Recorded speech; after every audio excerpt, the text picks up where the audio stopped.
water.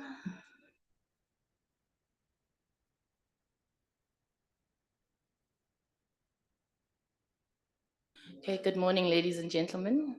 We are going to start shortly in the next 5 minutes. There's an audience online that's waiting for us. So if there are people you know that should be in the room, please just nudge them to join us. But before we get started with the program, perhaps I could just give some house rules. So there is a bit of a water issue in Sandton today. So if you need the bathrooms, they are at the hotel reception level 3. So you can't use the bathrooms in this level.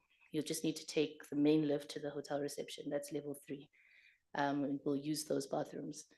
And then if you haven't received your parking ticket validation, they should have given you a registration, but you can also do that during the body break. So we'll just await a few more guests to join us, and then we'll be online with everyone else that's awaiting. Thanks.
Okay, I think we can.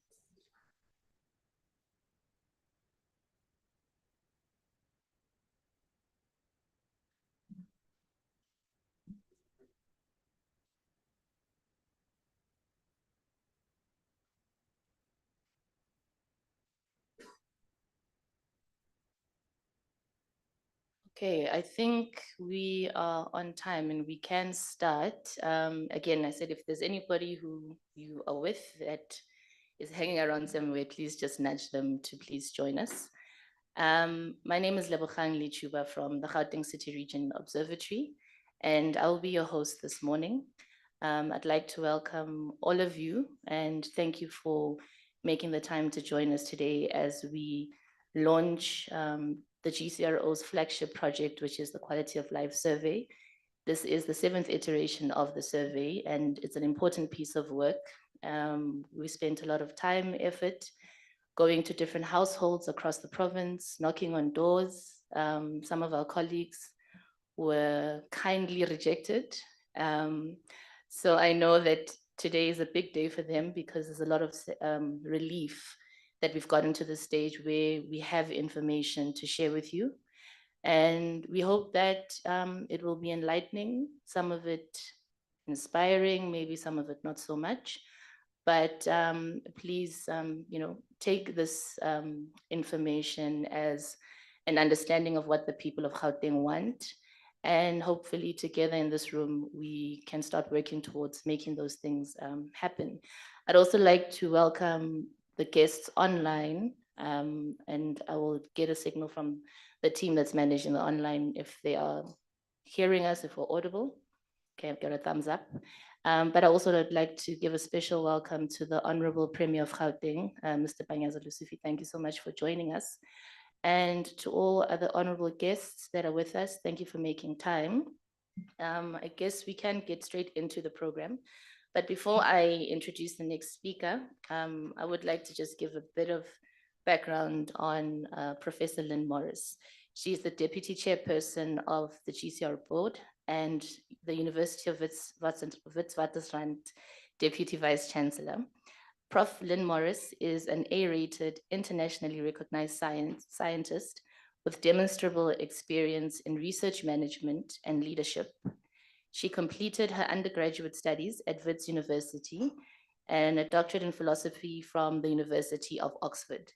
She is internationally recognized for her work in understanding the antibody response to HIV and is responsible for conducting validated endpoint assays for HIV vaccine clinical trials. Prof. Morris is a hands-on academic and researcher who has supervised numerous postgraduate and postdoctoral students. She's also a member of Academy of Science of South Africa and a fellow of the African Academy of Sciences, the Royal Society of South Africa, and the World Academy of Sciences. Globally critically acclaimed, Prof. Morris won the Wits Vice Chancellor Research Award in 2014, the South African Medical Research Council's Gold Medal in 2015, the prestigious Harry Oppenheimer Fellowship Award in 2017, and the World of Academy Sciences Prize in Medical Science in 2018. I feel like I just went to school reading the bio alone. I invite you to please give us the welcome address. Thank you.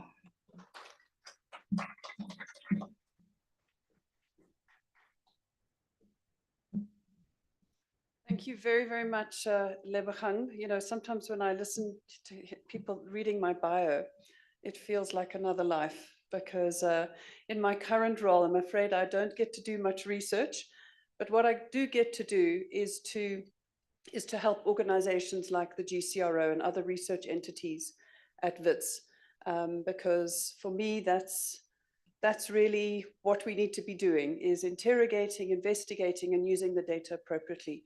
And that's exactly what the GCRO does. So really a warm welcome to all of you here this morning, and a special welcome to the Honourable Premier of Gauteng, Mr. Panyaza Lesufi, but also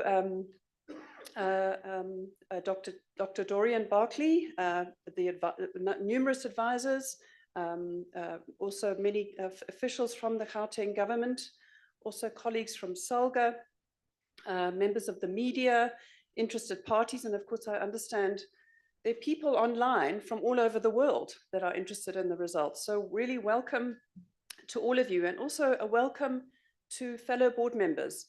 So I'm really here in my capacity as the chair of the GCRO board. I'd also like to acknowledge Ntombi Zulu, who is also here this morning. So thank you all very much for coming. And really, it's you know, it's really an honor to be launching this very important social survey, and an opportunity to make sense of the data, because that's really what it's about. We collect all this data, but you know, the power of it comes from the analysis and the interrogation of it. But I also just want to tell you a little bit about the GCRO, the Gauteng City Region Observatory, because it's really a unique partnership between the University of Johannesburg, the University of the Witwatersrand, the Gauteng Provincial Government, and the South African Local Government Association in Gauteng, SALGA.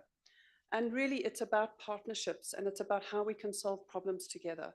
And really, I want to really particularly thank the Gauteng province, who've actually funded this program for over 15 years. And it's really one of our premier research entities doing extremely important work. And so this partnership is really just so important.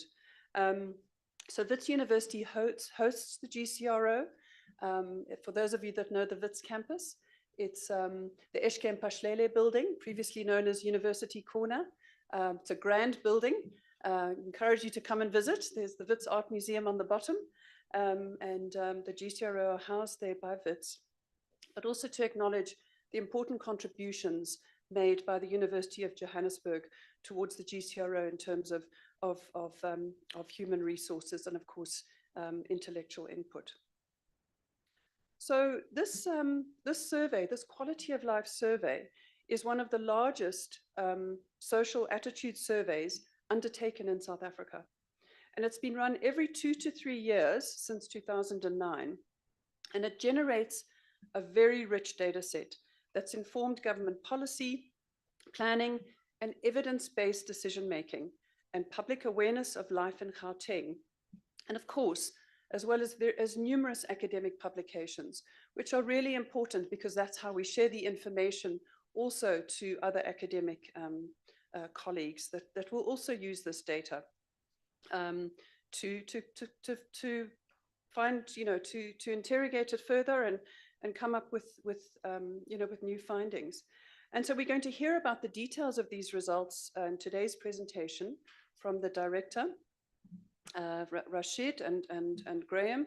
And then it's going to be followed by a panel discussion, really by 3 experts and the Premier, to really start interrogating this data and what it means, well, what it means, and how it's going to help us inform the decision-making processes. But I think for me, what is so important is that the data that gets generated is shared. And that's really where the GCRO plays a very important role, because they put this data, they share this data widely, it's on their website, people are encouraged to use it and interrogate it further. So the data is available quickly and widely, and it's used by different stakeholders in government, civil society, academic institutions, and also by students. So this data is very rich and very powerful.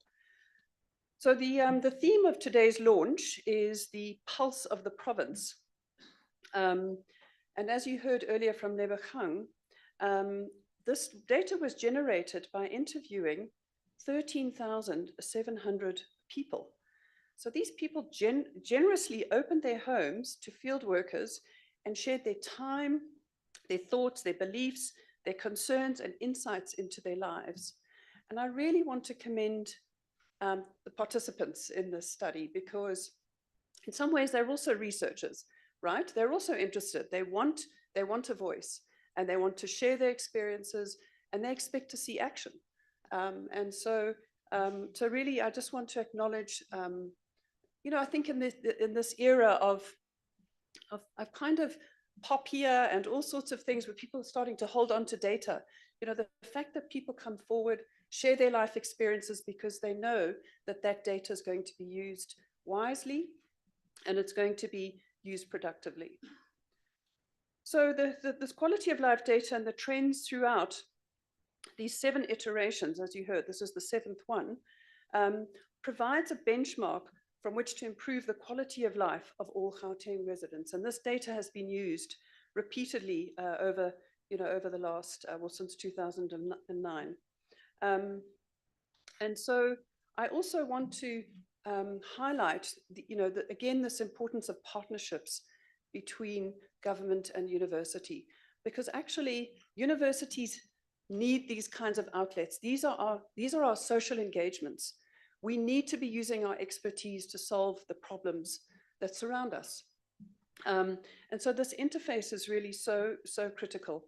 So I really also want to commend Rashid, the director, and of course his team, for really continuing this tradition of running these surveys, but for the excellence of which they do it. This is about rigorous and accurate and critical data collection. So really, just to thank them all again. And finally, to thank all of you for your participation and interest. And I'm sure you can't wait to hear the results.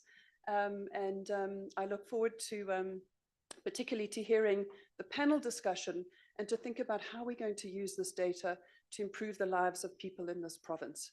So thank you very much.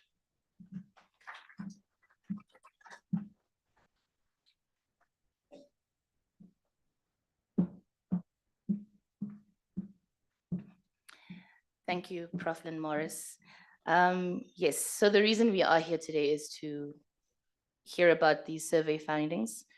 We've obviously had the opportunity to see them over and over and over again. So we're quite excited to share this with you. And to take you through the survey findings is GCRO Executive Director, Mr. Rashid Sidat. He was appointed as the Executive Director of the GCRO on the 1st of June in 2021. He headed the Gauteng Planning Commission in the Premier's office from 2011 until his appointment at the GCRO. Between 2001 and 2011, he headed the Central Strategy Unit in the Office of the Executive Mayor at the City of Johannesburg. Rashid is an experienced senior manager who was involved in a multiplicity of urban policy and research initiatives during his time in government. He is a former member of the Council of Wits University and is a trustee of the Ahmed Kathrada Foundation. Rashid holds a master's degree in development planning and public development management from Wits University. We also have Mr. Graham Gotts, who's the Director of Research Strategy at the GCRO. And before joining the GCRO in July 2009, Graham worked as a research consultant on local government and urban development and on strategy development as an official in the City of Johannesburg. His research interests in the areas of city development and urban renewal, urban economic development, local government, government strategy, urban sustainability, intergovernmental relations, and state theory. He has worked in various capacities on all 6 iterations of the GCRO's Quality of Life Survey. And I share these bios so that you know these guys have the credentials, do you understand, to tell you what they're telling. They're not just making this thing up. Can we please give them a warm welcome? Right, great.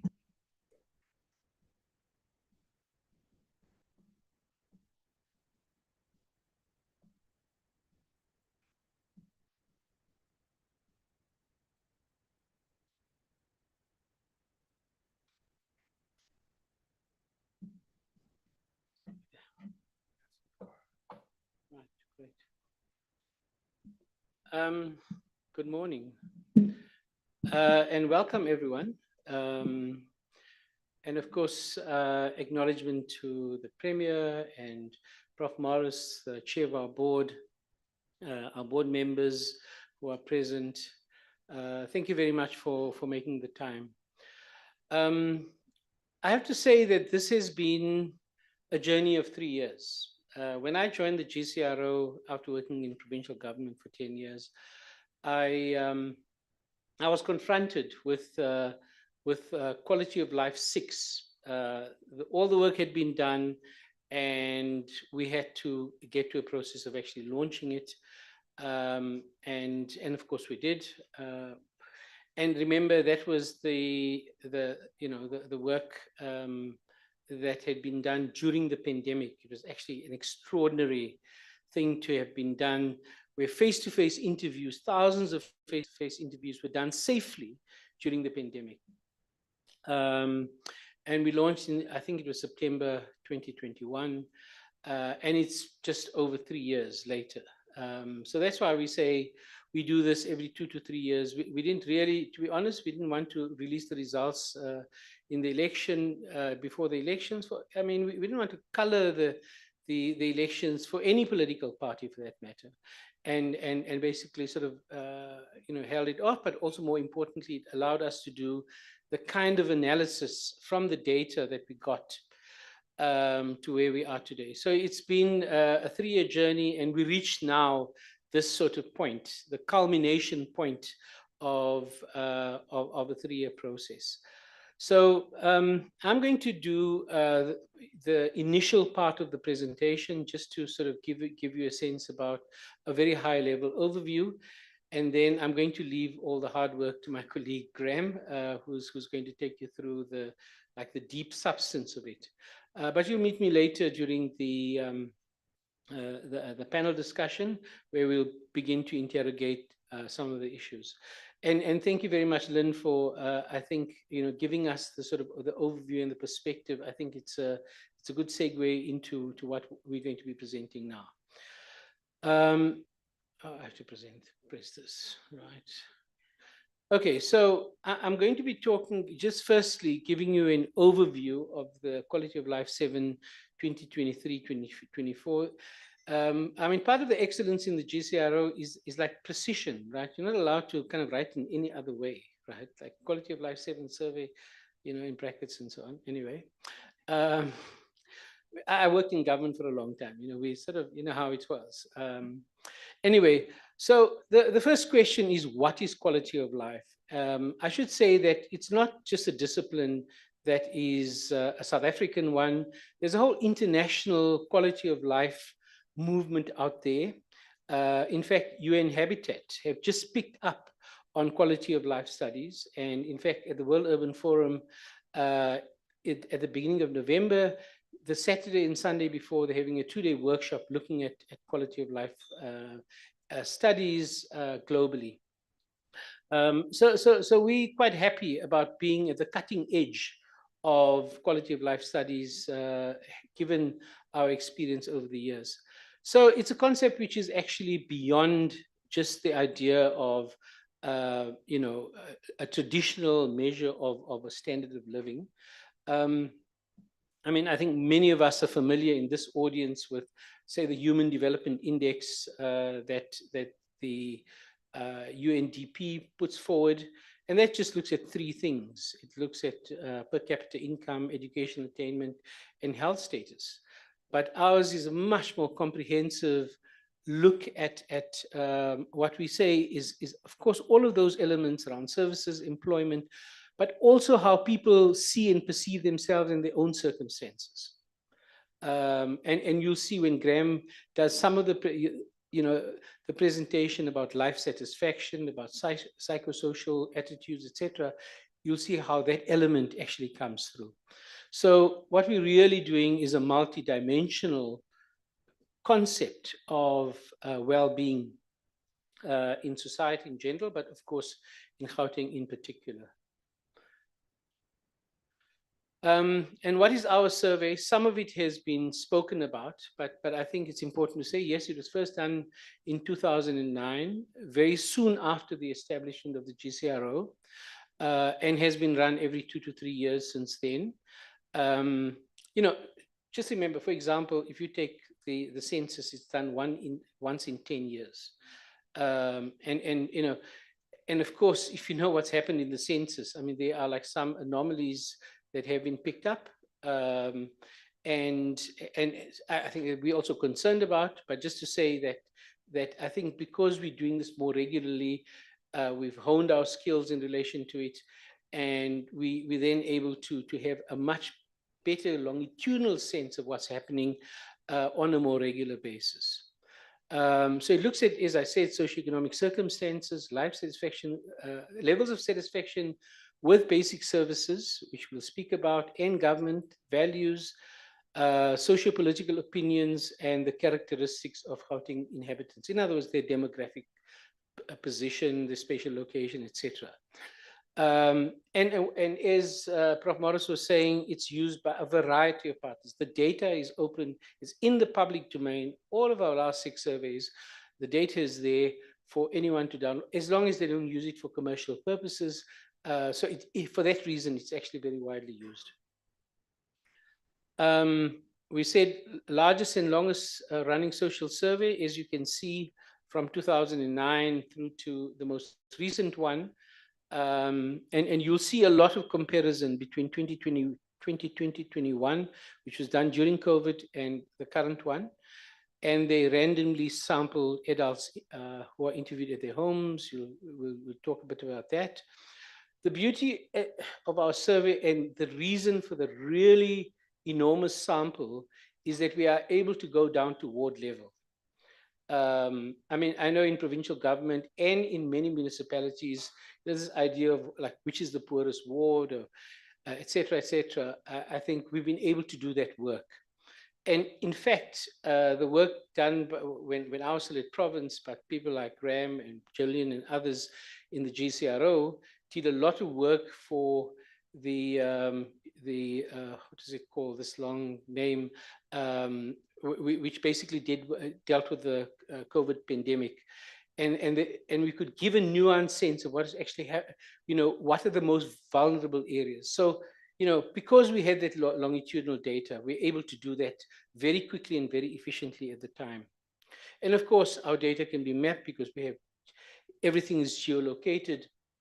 So we can draw very nice maps. We have something called Map of the Month, which and we use our data on an ongoing basis. The dots that you see on the map on the left-hand side, it is left-hand side there. Okay. It basically is where people were actually interviewed. So those are the 13,795 points. You can see it's actually darker in places like Soweto, in the sort of southwestern, not right deep southwestern, but the central southwestern part. Places like Mamelodi and the Vaal townships, as well as the Katoris townships. And of course, the grey areas being peripheral rural areas, and that's why there isn't too much happening there. We did at least 600 per municipality, and in every one of the 529 wards in Gauteng. This is just another take where during the course of the survey, we got the results of the 2022 census, which was released a year ago by Stats SA, and we made sure that we weighted it accordingly. Of course, there are issues about the census, but those are our official statistics, and for that reason, we basically use it. And so the weighting is per the kind of weighting that you have. Like Joburg is the largest population with just around 5 million people. Tshwane and Ekurhuleni in the order of 4 million each, and so on.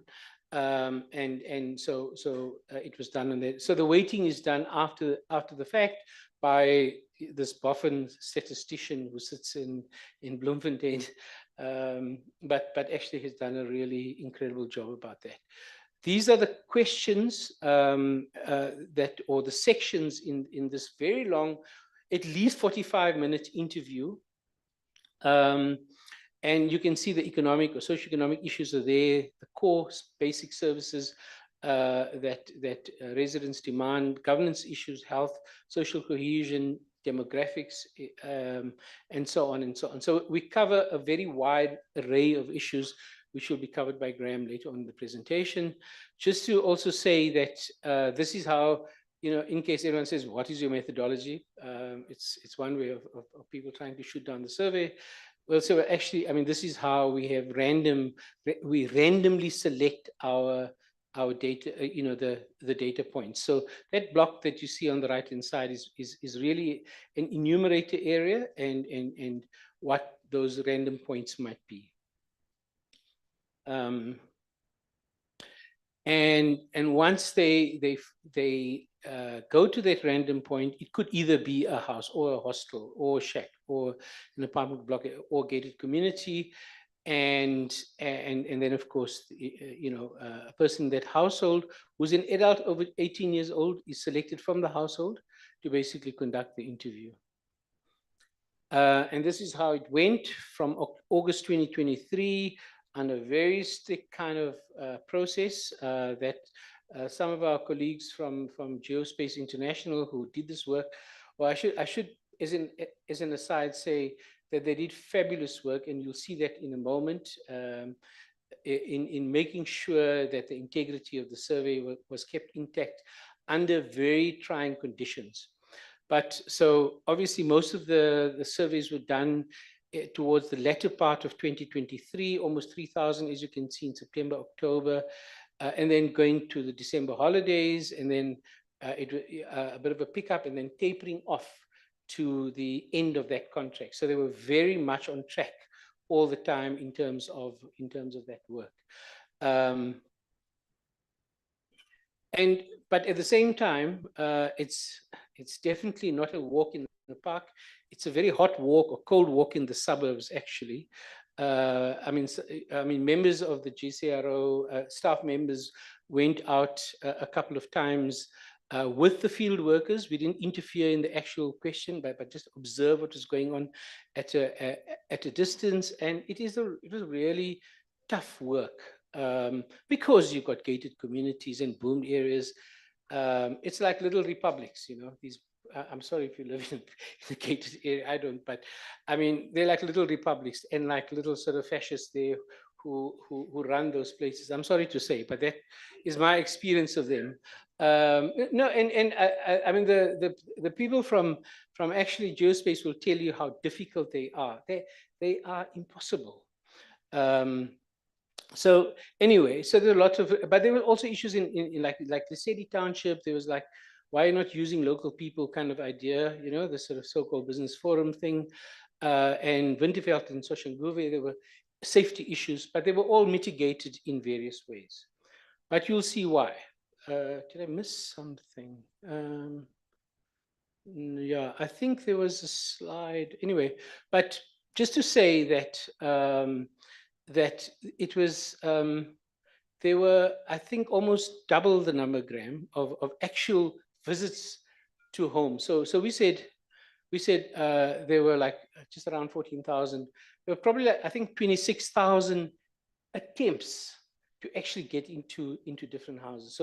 So you can imagine the level of difficulty and frustration, which also like you know, makes our costs absolutely exorbitant. But that's the only way to make sure that we have the depth and integrity of the survey. So just to take you on to a slightly different thing, just to give you a sense of the overall, we have something called the Quality of Life Index. And that is, we take what you see on the right-hand side are the different elements, and the size of those circles are basically the different components of the survey, weighted in the index. So like services is high, socioeconomic status, and so on. And then compiled into this thing that we've been tracking over time. So you see 61, 63, 64, 61, and so on, 61 again in the COVID years, and you'll hear later on what the final one. Just to say that this is a bit like interest rates to explain the point, or you know when the governor says 25 basis points, he means 0.25%, and the markets go yay. So similar kind of thing, you know, a small increase or decrease is actually significant. So we just need to make that point, right? So we want to see, and once you hear the rest of the presentation, you get a sense of it. But just to say finally, before Graham comes up, that you know the 15 years of our data has been absolutely remarkable from a longitudinal point of view. The data suggests marginal improvements between 2009 and 2017. So you'll see that sort of upward kind of trend. And then, of course, we had COVID, which really caused major problems. I mean, around the world, in South Africa, and then we were hoping that there would be a kind of post-COVID recovery, and you'll hear the story. And we, you know, I think that there is a persistence of what we're calling a polycrisis, in a way, 2 levels. One, how it impacts, how the global and national polycrisis impacts on households, but in a way, how they experience their own kind of micro polycrisis, if you like. So, and that basically hardened some attitudes on various things we should hear about. And yeah, and that's my part of the presentation. Thank you.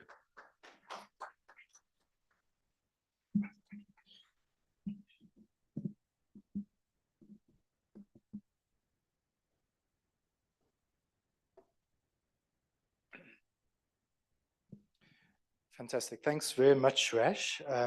So let me just start this presentation by saying a few things. The first thing I need to say is that I cannot possibly show you everything that's in the quality of life survey. So as Rashida said, over 200 questions.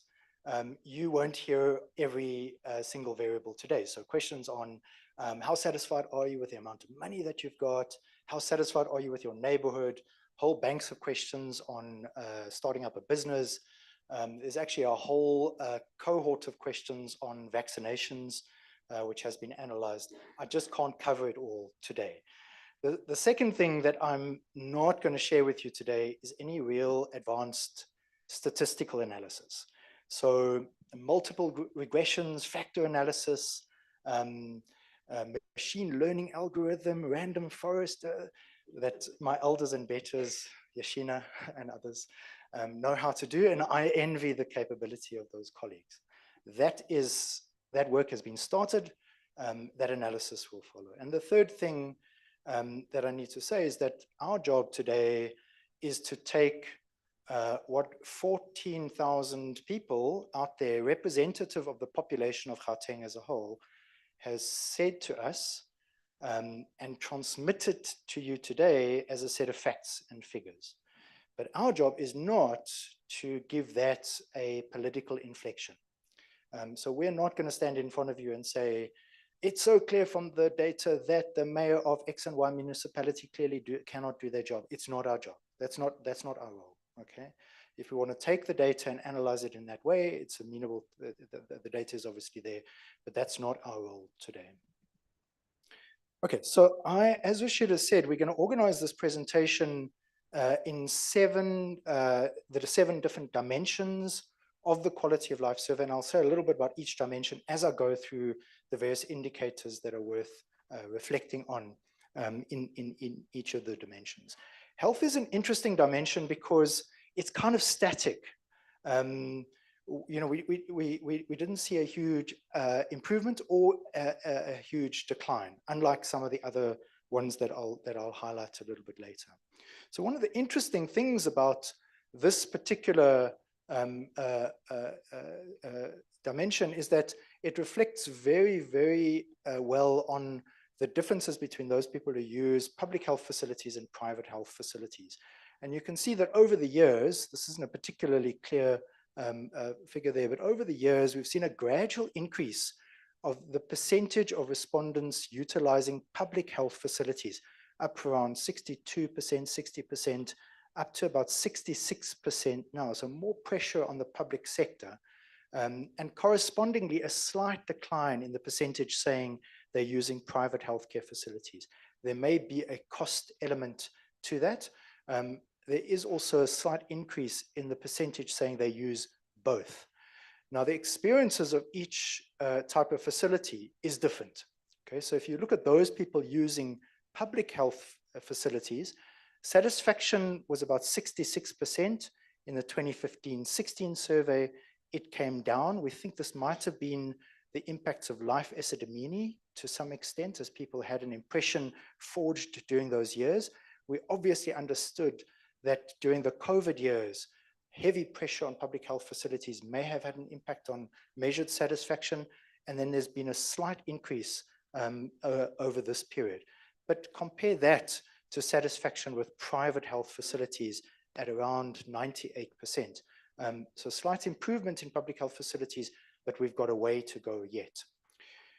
This is one of the starkest slides in our survey, indicating racially defined differences in terms of medical access and medical aid coverage.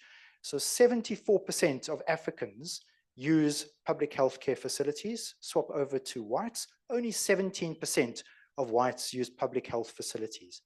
And flip it around, covered by medical aid or insurance, 14% of Africans are covered by medical insurance compared to 73%. And it's one of the starkest graphs we have of that ongoing disparity between the population groups in terms of access to various things. The percentage of respondents reporting poor or very poor health status there was a big dive here under COVID, understandably. So you see for most of the province, it was about 8 or 7% in the surveys before the COVID pandemic, and then a big increase, 7 to 12% of the percentage saying we have poor or very poor health status. Interestingly, it's come down. That's good. The percentage saying we've got poor health status has come down for most of the population group, in particular for Indian and Asian, but it's got worse, slightly worse for whites. We're not quite sure why. This is fascinating analysis done by our colleague Shams and Nisa. It shows that same variable, poor or very poor health status, broken down by gender. And it's remarkable to see that female respondents have a higher proportion of female respondents, 9 versus 7 for males, are saying they've got poor or very poor health status. And look at how that split widens over the years. Okay, so that split widens to 5 percentage points over COVID, and it remains relatively high today. Okay, why is a question that we need to ask ourselves. It's a very important thing to note. A lot of the variables in the survey, or just about every variable, can be cut by gender. We don't do that analysis for most of the variables today. I'm just illustrating that it can be done. The population at high risk of depression continues to rise. We use this little diagnostic tool. It's called the PHQ-2 diagnostic tool. We ask people 2 questions. Over the last 2 weeks, have you had little interest or pleasure in doing things, or feeling down, depressed, or hopeless? If they say not at all, they get a score of 0. Few days, 1, more than half the days, 2, nearly every day, 3. And then we add the answers together. And if the score comes to 3 or higher, we say they've got a high risk of depression. It's a very standard medical diagnostic tool. And you can see that the percentage at high risk of depression, according to this instrument, increased from 12% in 2017-18 to 15%. But it's remarkable to see how that average is differentiated by whether you're under some kind of socioeconomic stress, right? So look at unemployed and looking for work. It was higher than the average in 2017-18. 14 plays against 12, but look how it's increased dramatically over the last couple of surveys to now stand at 21% for those unemployed and looking for work. Missed a debt repayment, 22%. Household income is low, 23%. Safety is one of the areas, I'm sorry to say, where we've seen a significant deterioration. There's an increase in the percentage of being a victim of crime in the last year, though not at pre-COVID levels, it does have to be said. So under COVID, we understand crime was not such a concern. It was at 19% saying they've had been a victim of crime in the last year. That's increased to 21%, but it's heartening, I guess, to note that it's not at pre-COVID levels of 23%. But that doesn't stop people from saying, we believe that the crime situation has gotten much worse in the last year. So last time around, 43% said it had got worse. This time around, 48%, with a much lower proportion correspondingly saying it's either stayed the same or has improved. That's down to 17% as opposed to 21%. So what we're saying is, even though there's been only a tiny increase in the percentage saying we've been a victim of crime, in people's heads, they're thinking the crime situation has got worse. Right?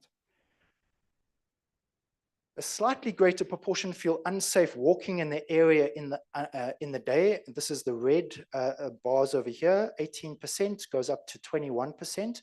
A huge increase in the percentage feeling unsafe walking in the area at night.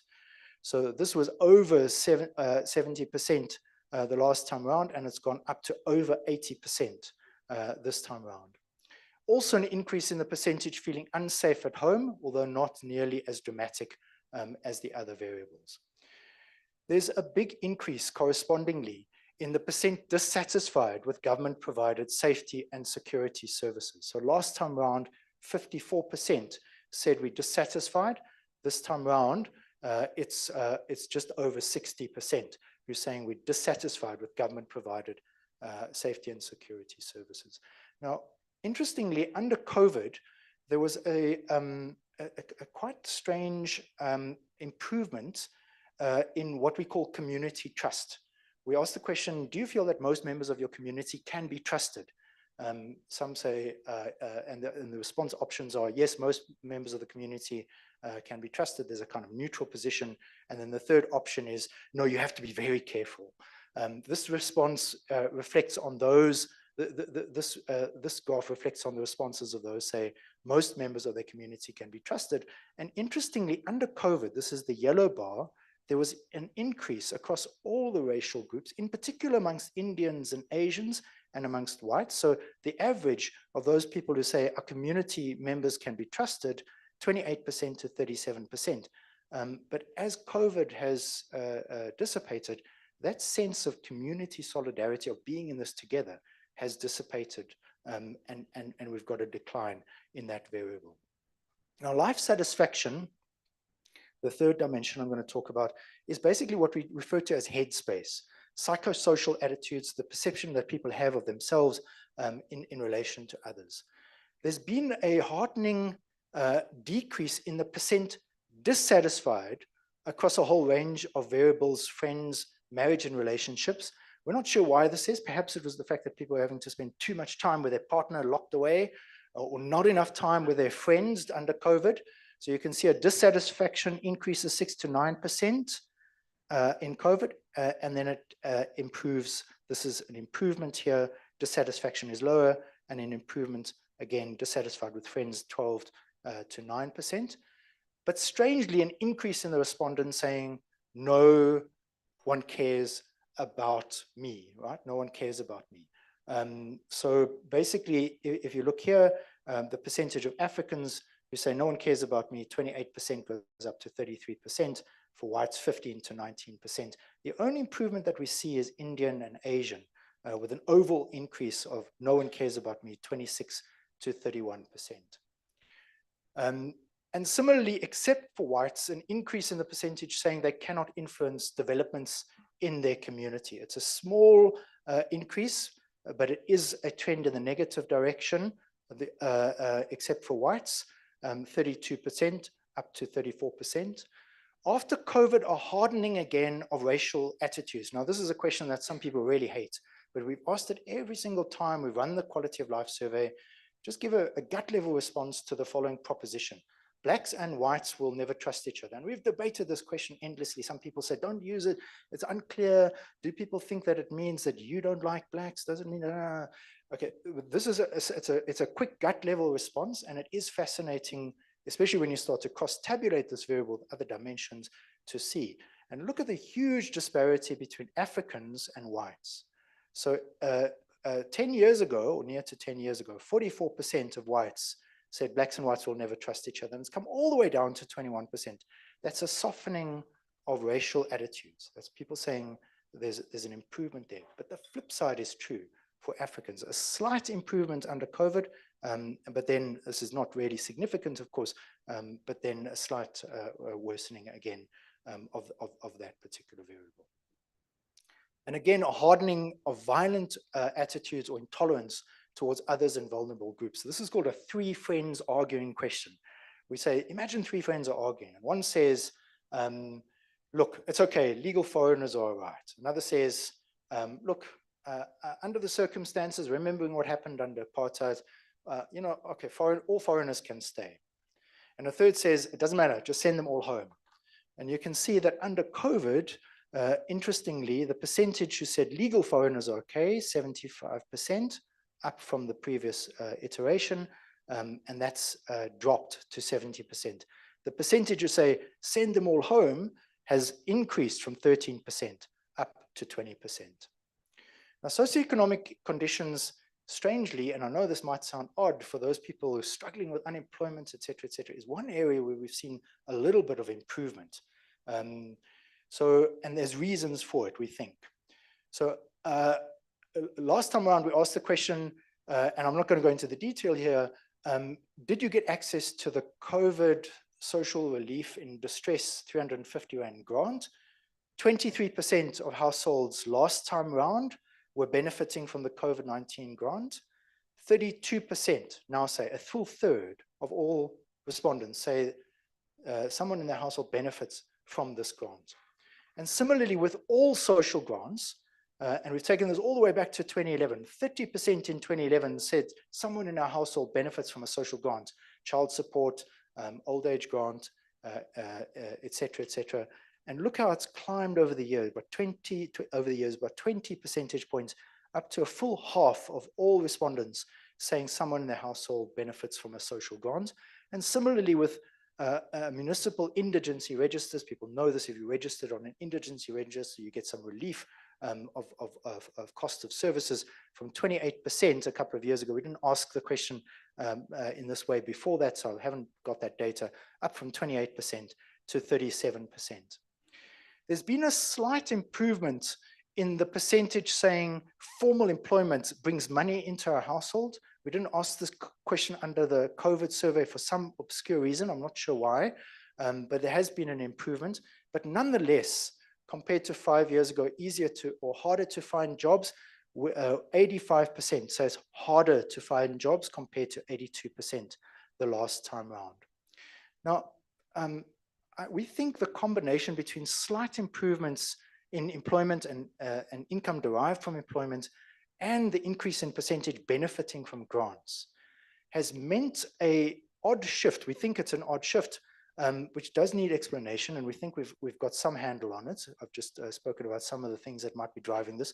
An odd shift in the income curves. So the way to read this is the percentage.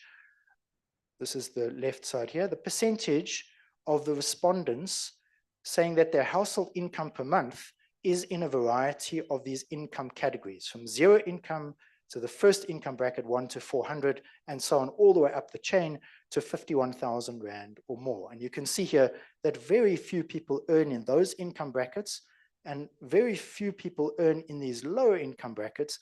And the curve for this year, this is the red line, peaks at around 24%, 25% in these these income brackets here. Now that's still very low income, but what is heartening here is that this has seen a rightward shift and an upward shift over the last survey.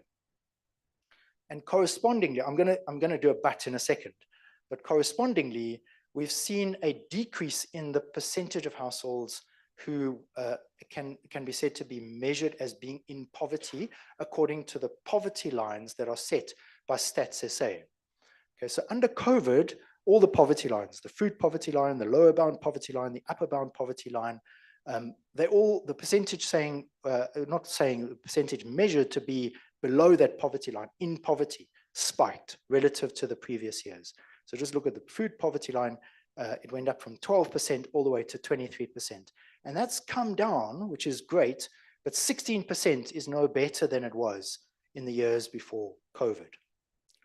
It also needs to be said, I showed you those income curves, it also needs to be said that if we adjust incomes by inflation, things are not looking nearly as positive. So I'm not going to go into the detail. This is African, colored, Indian, white, and the overall. The top dotted line is the inflation adjusted income relative to the base year of 2011.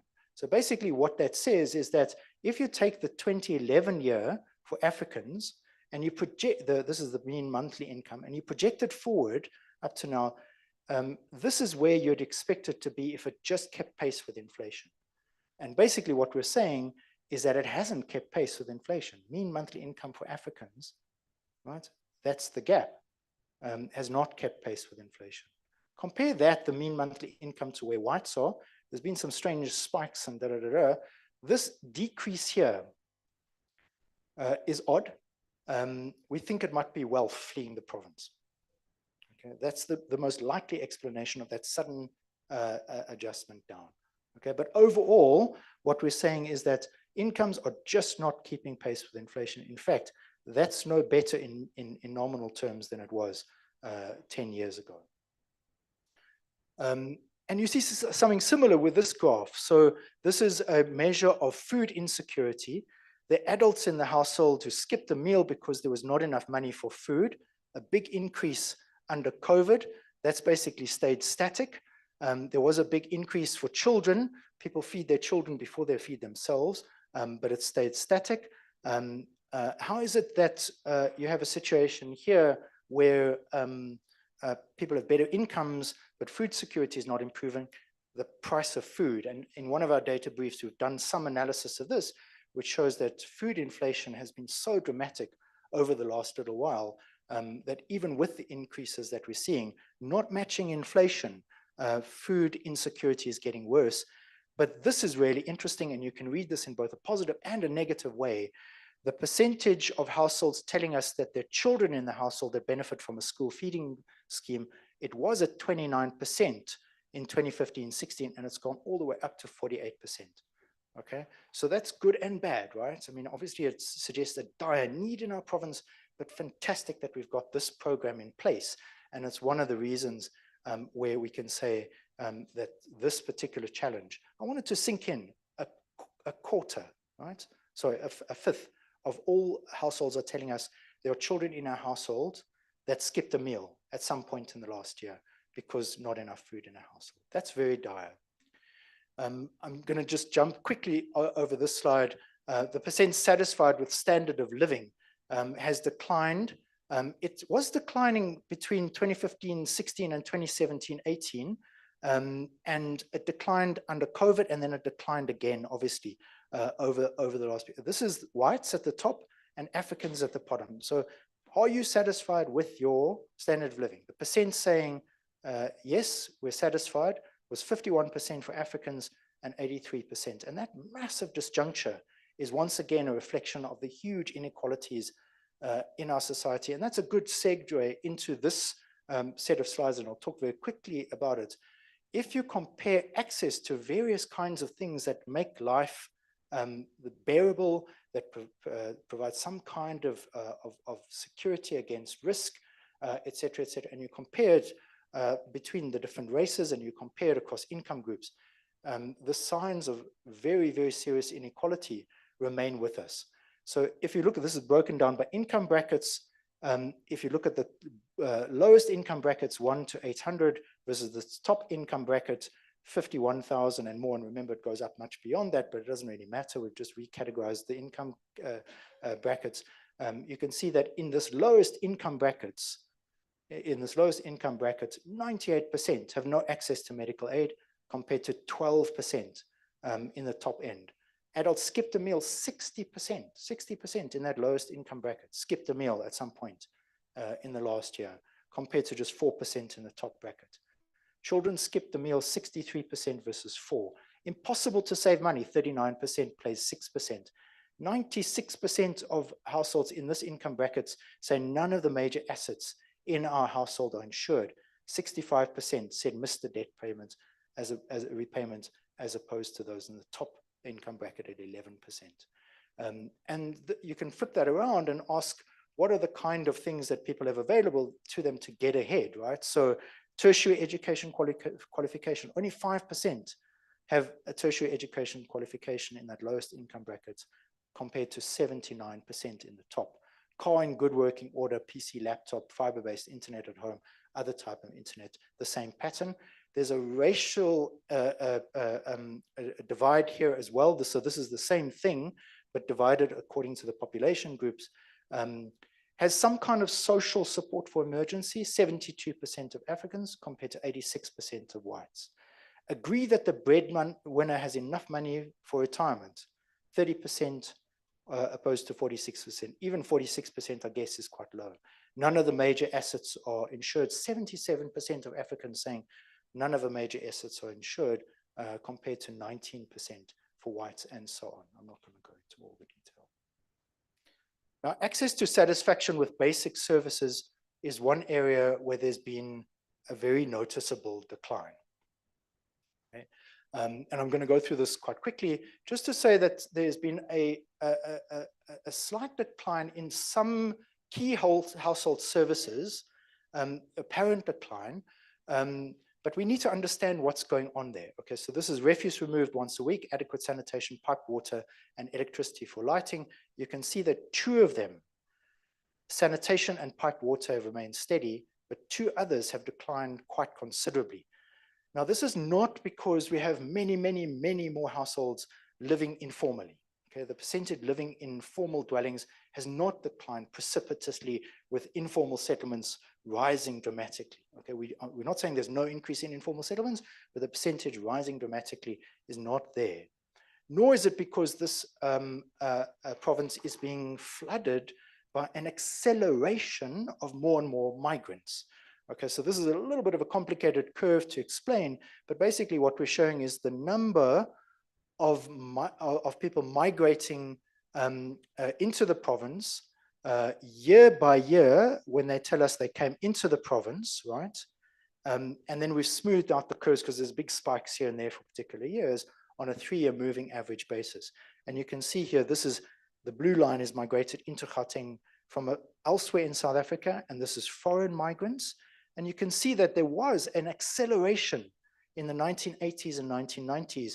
And then we get to about the mid-2000s, and it stays static. Now, what we're still saying is that there's still 100,000 on a 3-year moving average. There's still 100,000 new people coming into our province every year on a 3-year moving average basis. That's still high, but it's not a continuous acceleration. So service delivery is not getting worse because we're being flooded by more and more migrants we can't cope with, right? So access to and satisfaction with sanitation, I spoke about this a second ago. The percentage with access to decent sanitation has remained constant at 93%. But look at this, a huge decline in the percentage satisfied with sanitation from 73% to 61%.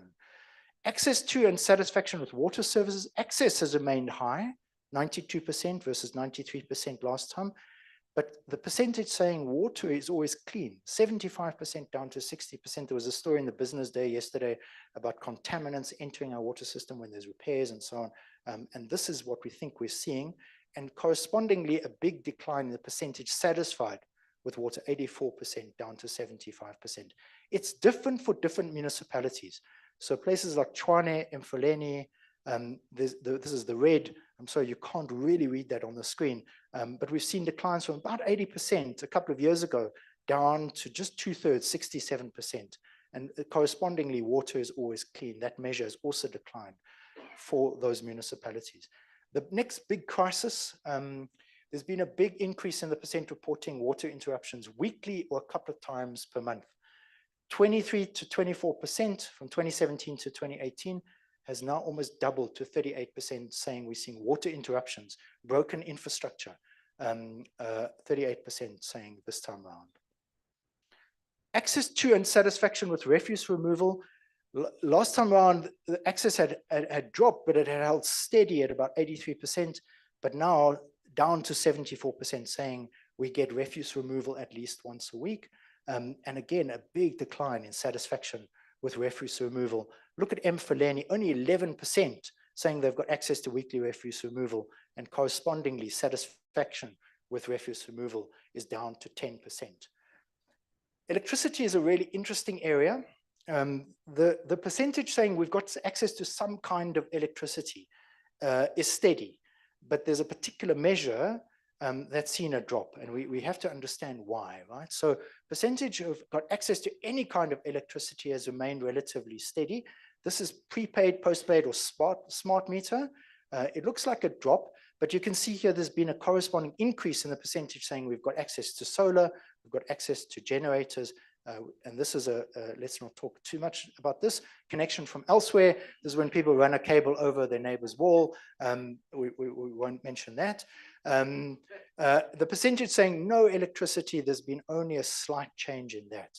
However, there has been a decrease in the percentage saying, and this is a classic measure, percentage you use electricity for lighting. Lighting is obviously the cheapest appliance in the house. And when you see this kind of decline, 93% saying we use electricity for lighting, down to 85%, a couple of different things must be going on there. I'll talk about what those might be in a second. And correspondingly, a massive decline in the percentage saying we're satisfied with electricity. You know, it was at 80, up to 80%, 75% a couple of years ago, 68% last time around, down to 42%. And we must remember that the survey was conducted in the depths of load shedding. Things would probably look better now, but of course there are other things going on.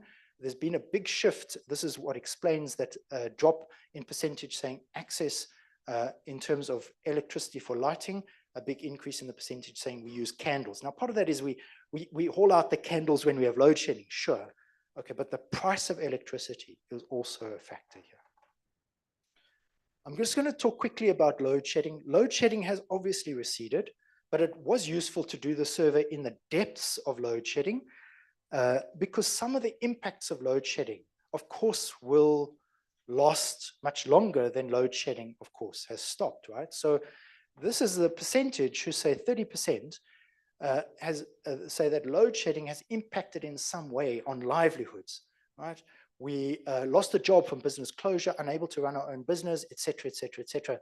And there's no guarantee that with load shedding having gone, the jobs that were lost have come back, right?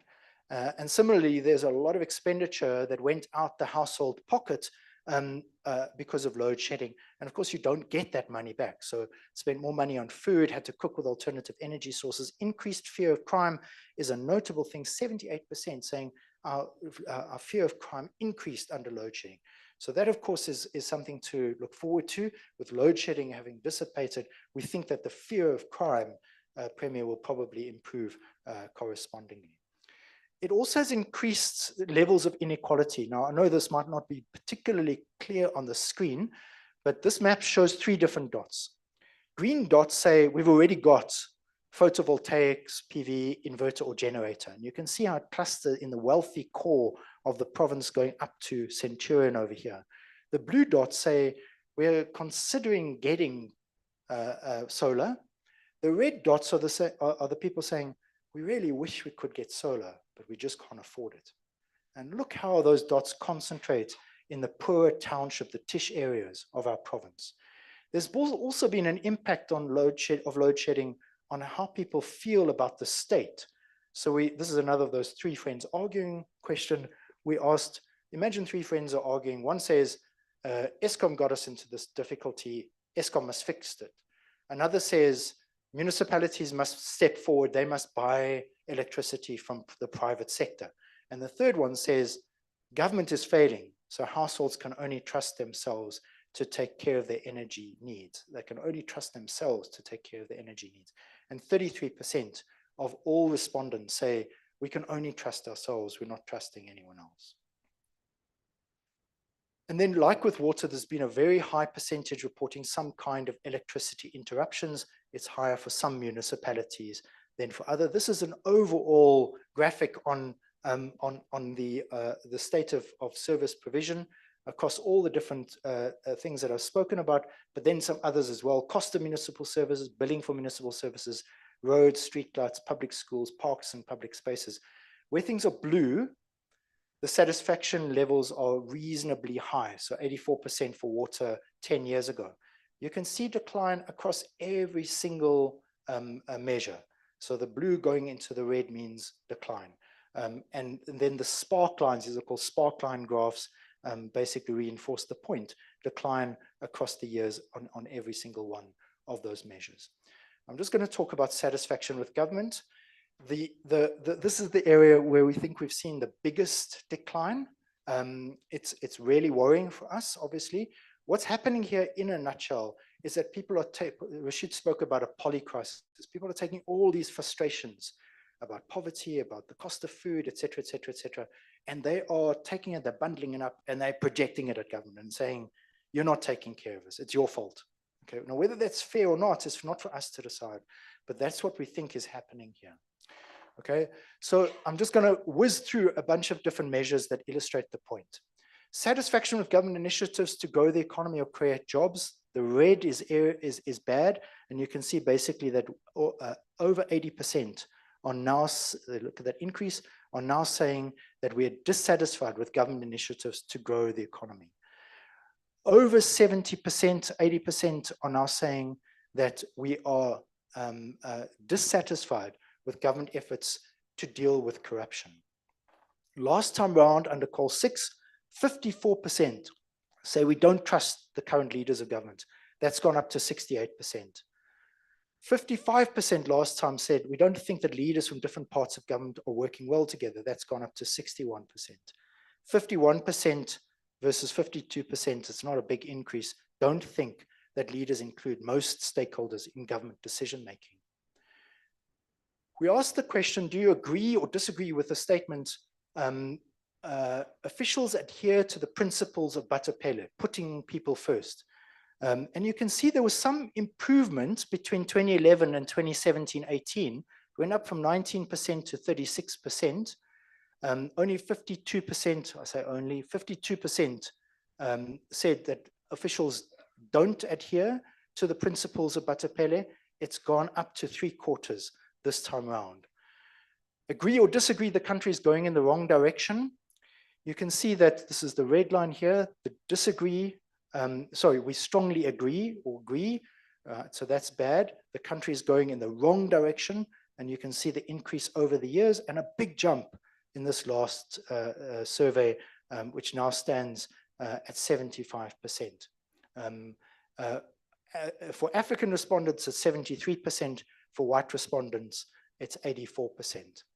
Now, what's interesting here is that you might expect that that kind of racial differentiation remains the same across all the variables. But note this particular variable, which we don't ask about all that often, because it's quite a challenging thing. We say to people, think about this proposition. Do you agree or disagree South Africa is a failed state? And we debated this endlessly in the office. Should we say that? It's such an incendiary statement. Should we really be asking around that? We asked it in 2015-16. We never asked it before, and we only asked it again now, just to check out how things have changed. And basically in 2015-16, around 36% said South Africa is a failed state. This time around, it's gone up very unfortunately to close to 60%.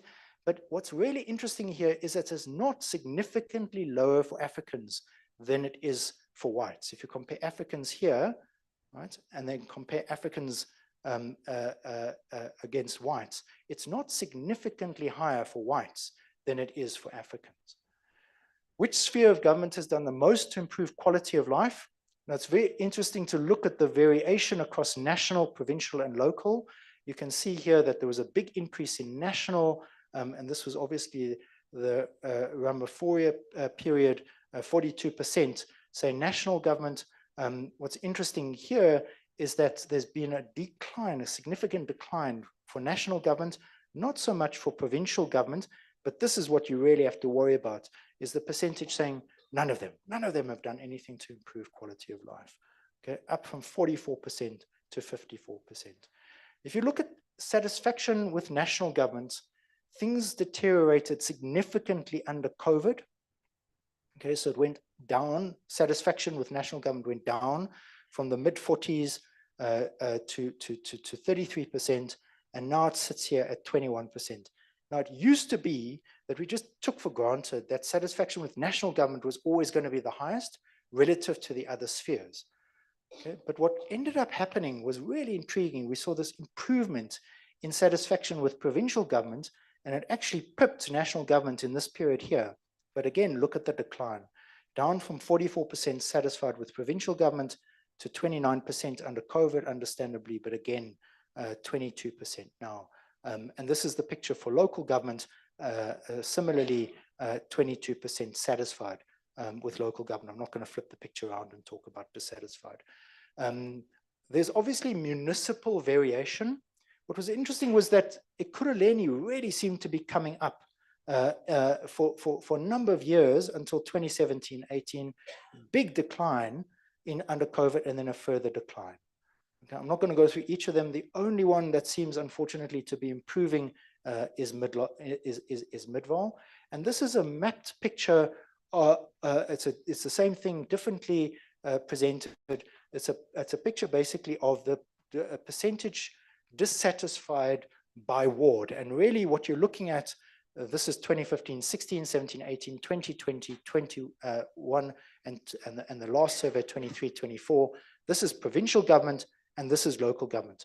So as you can see, the shift from blue into red speaks about the increasing dissatisfaction pretty much everywhere, but the patterns are slightly different. So what we're saying here is that it's slightly shallower, but wider across the province, but it's much deeper in particular locations for local governments, but with some pockets, oddly, where satisfaction is slightly better.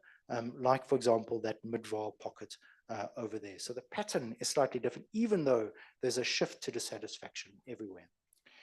Participation in social and political life. I'm just going to quickly whiz through this. This is kind of stayed static as a dimension.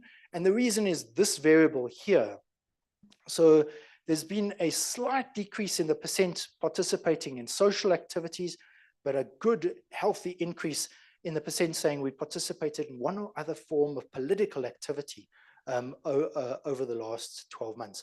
And that might be ward committees, been a big increase, participation in residents associations, big increase, and so on and so forth. Now, what we're really interested in here, and this is the political slide, is the degree to which people, when they're dissatisfied, do one of two things. They either engage, they don't sit on their butt and complain, they engage, they try and make something happen that improves things. Alternatively, they disengage, they throw up their hands in despair and say, politics is a waste of time, right? And I'll come to that in a second. Now, engagement, I spoke about this here, there has been engagement in various political activities.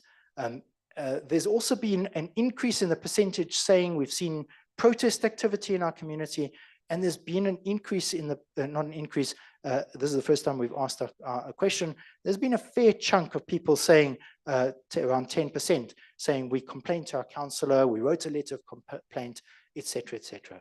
But the big worry is on the other dimension, this disengagement. So this is actually a QoL index question. We asked the question, are you happy with your communication from your municipality? Communication from municipality needs to improve. And forever in all our QoL surveys, we have had the indicator, I don't care, I don't want to hear from the municipality. And that's that deep red line over here. 8% overall say they don't want to hear from their municipality. We're not interested, we don't want to hear. It doesn't matter. You can improve communication all you like, I don't want to hear. Now, what's really interesting is that the percentage saying, I don't want to hear, increases with dissatisfaction. So for those who are satisfied with the municipality, 54% say we're happy with the communication from the municipality. That's kind of self-evident, right? But only 4% say, I don't care, I don't want to hear. But look at that same indicator for those who are dissatisfied with their municipality. 12% only are satisfied with community, and the percent saying, I don't care, I'm not interested, doubles to 9%. And I've got two similar graphs to this before I go into the last section.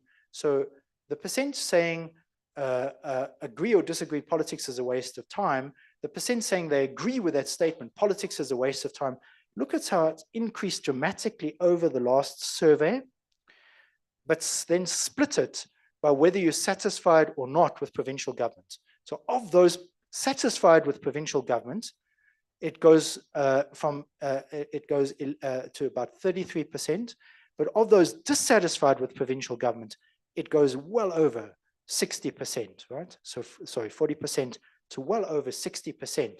You're saying, in effect, politics is a waste of time. And lastly, willingness to vote. We compared 2020-21 with 23-24. The question is slightly different because in the last time around in 2020-21, we asked the question, did you vote in 2019? Of course, people have a clear answer there. This time around, we're asking, are you going to vote in the coming elections? Of course, and then people are talking prospectively. And note the difference because, of course, we had to allow for the fact that people might still be registering during this period. There, 27% said we're not registered or eligible. Here, only 10%, but that's because people might still be going to register. What we're interested in is this 21% who say we're not voting because we're not interested, broken promises, etc., etc., etc. So if you split that by percent satisfied with national government, 84% of those who are satisfied say we're going to vote. Only 12% saying we're not going to vote, we're not interested, broken politics, broken promises, etc. Dissatisfied with national government, the percent saying we're going to vote goes down to 69%, and the percent said we're not interested in voting goes up to 27%. This is the stay-at-home electorate. This is the lost voting base that we need to be concerned about. If you want to get your voting base out, improve satisfaction. There's not necessarily a direct correlation between satisfaction and will vote for the party in power. We haven't seen that. There's a lot of identity politics that plays out here, but the percentage who are going out to vote does dramatically improve. And last, I'm just going to talk about the overall picture, the quality of life index scores. Rashid spoke about this at the beginning, but let me just go back into this. So the quality of life index, Rashid mentioned this, is an overall score of development progress. We put 33 indicators together into one measure. My colleagues did this graph, this slide for me, and with the slide that they sent me, they made this little joke. They said, we can just imagine Graham talking about the slide and saying that there's the quality of life index is a basket of 33 indicators. You didn't think I was going to use that. So the quality of life index is a trolley of 33 indicators. You can see it's weighted according to the various dimensions. The length of the bar is the weighting for the dimension, and each variable in turn has a particular weighting. But we've spoken about a lot of the detail. The point is, how does it come together? Now, if you look at each of the dimensions in turn, I've spoken about the detail that sits behind this, but this is the overall picture. So health basically remains the same. That's what I said. Safety, unfortunately, a decline. Life satisfaction is kind of static. Socioeconomic status, interestingly, an improvement, and that's mostly due to the better incomes and better jobs. Services, decline. And this is the big story, the satisfaction with government, 51 down to 33 out of 100. Participation, that's that social participation, political participation has basically balanced itself out. And this is the overall score over the period from 2013-14 to 2023-24. You saw this increase over the years running up to COVID. COVID crunched us. This polycrisis that we've been speaking about, 63.9 out of 100 down to 61.4 out of 100.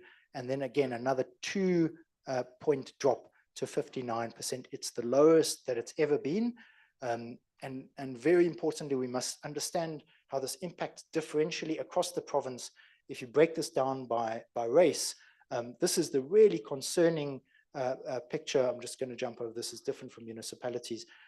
This is the really concerning picture. Whites historically the highest. Yes, it's come down, but look at Africans up from 62 out of 100. It was improving down to 58%. They are significantly worse. It doesn't look like much, but that 2-point drop is a very significant decline in terms of the way in which the quality of life index measures human progress. So colleagues, lastly, I just wanted to thank,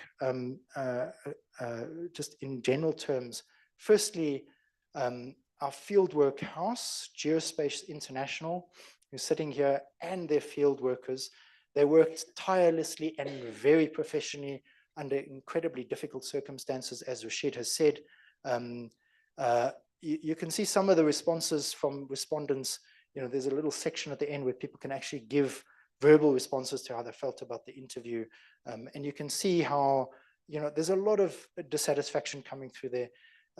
Sometimes it gets projected as anger, right? So the moment people get a sense of like, this is about politics, about government, I don't want to hear, right? So it's difficult for field workers out there. And then really just to pay respect to the respondents. You know, people are busy and it's difficult for them to carve out 45 minutes or even an hour of their time to respond to sometimes challenging questions. We ask difficult questions. They have given very generously of their time.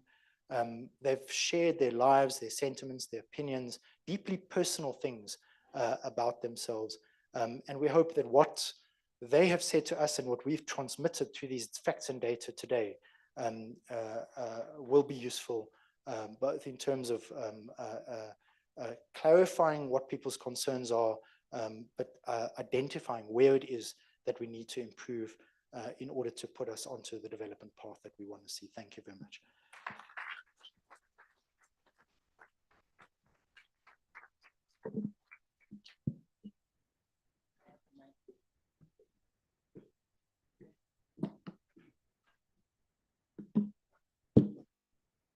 Yeah, that was a lot of information to take in, but I hope that it's been informative. We do have colleagues here just sitting up for the panel discussion. And maybe while they're doing that, I have been getting queries from colleagues in the media about where they can access this presentation and additional data. We will have that available on a dedicated microsite for quality of life survey. So that link will also be up for those online. We'll just share the link with you. But also during the lunch break, we do have a few colleagues that will be at a demo station, just not too far from where the food is served, where you can go through the microsite. And on the microsite, you'll find data briefs that Graham was referring to that look at the different themes. If you have a particular interest in a subject, there'll also be access to the actual raw data. So for those of you who are advanced in your data analytics, can play around with the data and see the raw data yourself. And then there'll also be WASI maps, quality of life viewers. So that's like the mapping that shows you the different areas where we collected the data, and you can just also play around with that, but also headline findings. Some people just like to get snapshots, don't want to get into the detail. So the microsite is there for you just to have a quick scan of what is a lot of information. And this is the pulse of the province, and you got a sense of what is happening. But I think now we can hand over to Mr. Rashid Sadat to take us through the panel discussion. Thank you.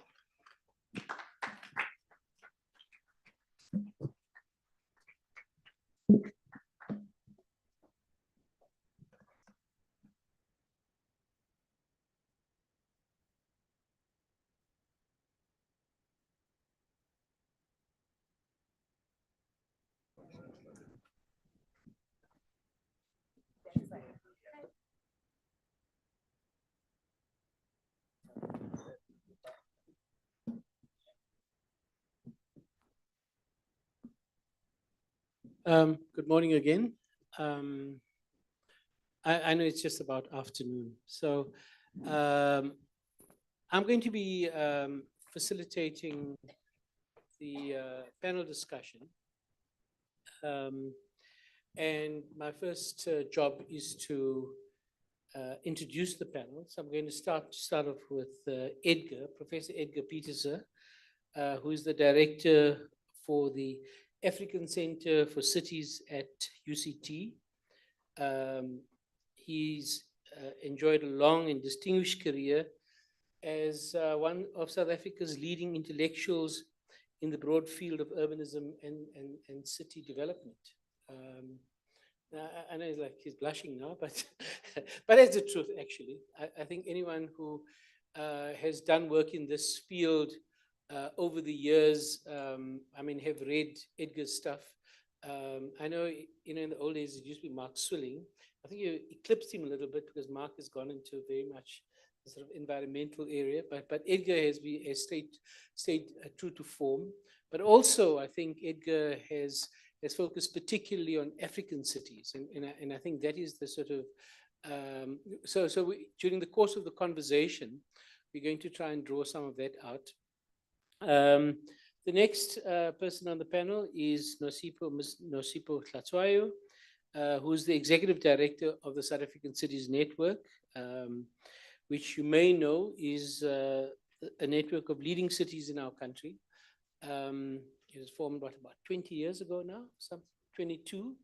Okay, I remember it at the time, and they were actually housed in the house in the city of Joburg. I don't know now where you are because that building is not functional or something. But I should also say that we work together. I was a boss at one point. But now she's become Madam Cities in South Africa. But really, I think making a very important contribution to I think bringing cities together and trying to find solutions to some of the critical challenges that cities face. And then, of course, we have Premier Panyaza Lesufi, who's now the 7th Premier of Gauteng since 1994. He became Premier in October 2022 and was, I think, for the longest time, the MEC for Education. And as we know, a position that he absolutely loved. more than anything else, maybe. But I'm sure I know that Premier is a much tougher job, and he's up for the challenge. Um, and he really started his career as an activist, like many people in his generation. I should say our generation, to be honest. And I think over time, in the post-apartheid period, worked in government in various capacities, including some stints as MECs, but mainly as the MEC for Education, as I said, and now Premier since October, but of course after the May election this year is now here for the 5-year term in front of us. When I worked in government, one of the jobs I had was in the delivery support unit. And I can tell you that Premier Lessufi would say, okay, we'll have a meeting for sure. We'll engage 7 o'clock in the morning, and he was there, absolutely punctual, and was able to get to the heart of the matter of the issues. I think more than many of the other MECs that we'd engaged with, and I'm sure we're going to hear a lot of that this morning. So that's the panel. A very quick word on the format. It's actually quite straightforward. There'll be several rounds of questions, and we'll see how we go in terms of time. So maybe for the next 45 minutes or so, we'll engage in that. So can I appeal to the media not to leave, because you'll still have an opportunity to engage the Premier privately and in a separate venue immediately after this. So please don't rush off. So yeah, I think that that is the way we're going to run it. So let me start off. I'm going to sort of like do start with Edgar and go in that sort of order. Not always. I think sometimes if there are follow-ups, etc., please just chip in as well. But this is a question for all the panelists. You've all heard the presentations. So what are your overall impressions? Have you got any overall impressions, or is there something? But at the same time, or you could actually home in on a specific thing that really, I think you find something that needs a greater elaboration or sort of discussion. So let me start off with Edgar on that question. Thanks, Rashid. So firstly, thanks to GCRO for the invitation. As someone from the Republic, as it was called, I'm, so incredibly jealous that the Gauteng province and the governments in this part of South Africa has access to this incredible facility. To just say that this is absolutely unique on the African continent, and there's very, very few cities and city regions in the world that understand the necessity of making this kind of investment over the long term to ensure that there's a rigorous and robust data set to inform policymaking. So just to congratulate all the partners in the GCRO family. And again, to say, this is a benchmark, and it is something in the international debates and conversations on data that is a reference point of excellence. Having sort of worked with GCRO for a long time and having followed all the quality of life surveys, I must say I was taken aback when I went through the findings. The two words that stood out for me was disturbing and frightening, to be honest. So the disturbing part, I guess, is to see that 30 years into democracy, we're seeing the curve lines going down on basic services, and in particular, of course, this is differentiated as the survey demonstrates for different municipalities. But I guess as an urbanist and someone who believes in the power and the transformative capacity of good cities, to see the one data point that 86% of people feel they can't walk at night, I think that is so telling, because it goes to the heart of what makes a good city, and that is safety, it's access to incredible cultural life, to social infrastructure, social networks, and so on. And I think it's worth just pausing on that one data point. The other one that stood out for me was the decline in something like refuse removal.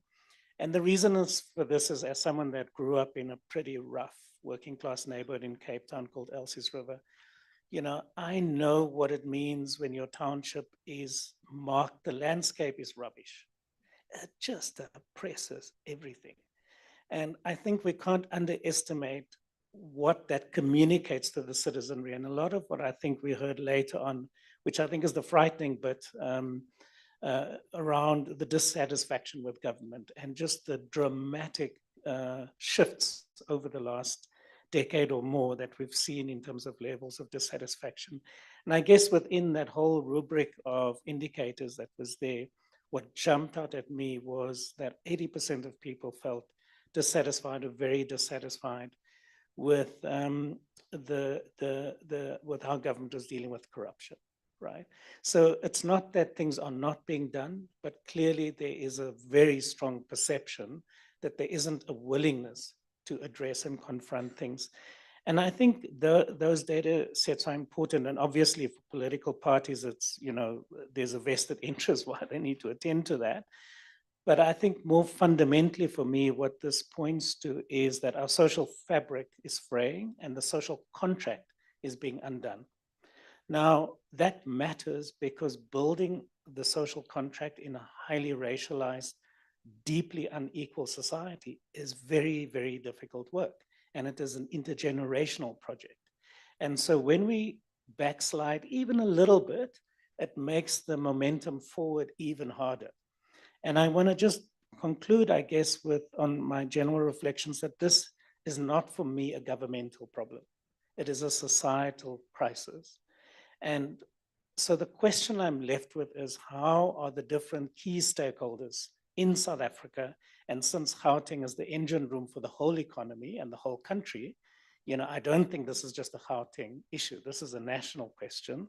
What is going to be done to build a shared social narrative about what that restitching of the social fabric and the social contract might be? And as a final reflection, I would be so keen to be in that room when the Premier brings together his MECs and his mayors to discuss these findings, because, I am pretty sure the sparks will fly, but that is just the part that I wasn't going to say out loud. Thanks, Rashid.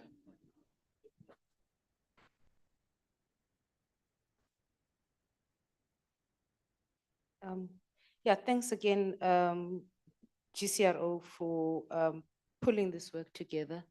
My first impressions is that it's a true reflection of what is happening, not only in the province, but what's happening in the country. Because as depressing as you're saying, Edgar, some of those numbers were, one could not help, as we were listening to Graham take us through the numbers, to try and say, perhaps the reason for the decline in a particular variable is contributed to by something else that is not necessarily being controlled by the municipalities in the province or by the province itself.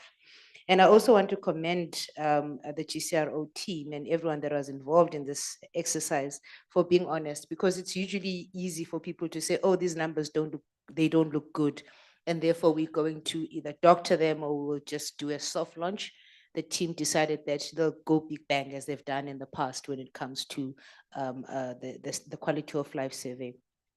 But what it did bring up for me is that it's giving us a very good indication of what should inform our policy, and not necessarily from a point of what we would like to see happening, but from a point that says what is currently happening and therefore what needs to be fixed.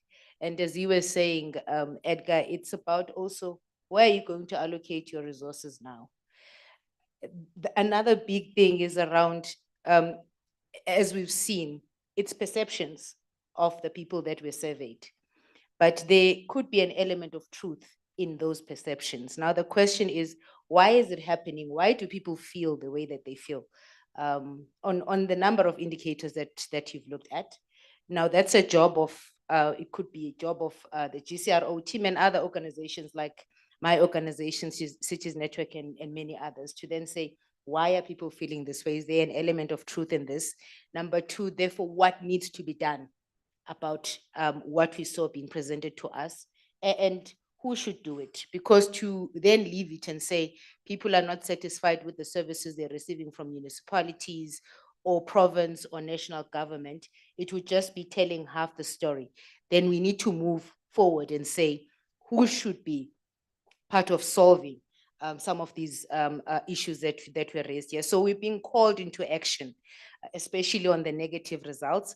And I think this presentation reminded us why, as a country, we focused on the urban policy, which is the integrated urban development framework, which said people reside in cities, and therefore the majority of the problems and the majority of the successes, you're going to find them in the cities. And it's calling us, whether we are all of the government departments or all of society, academia, civil society, it's calling us to focus on that.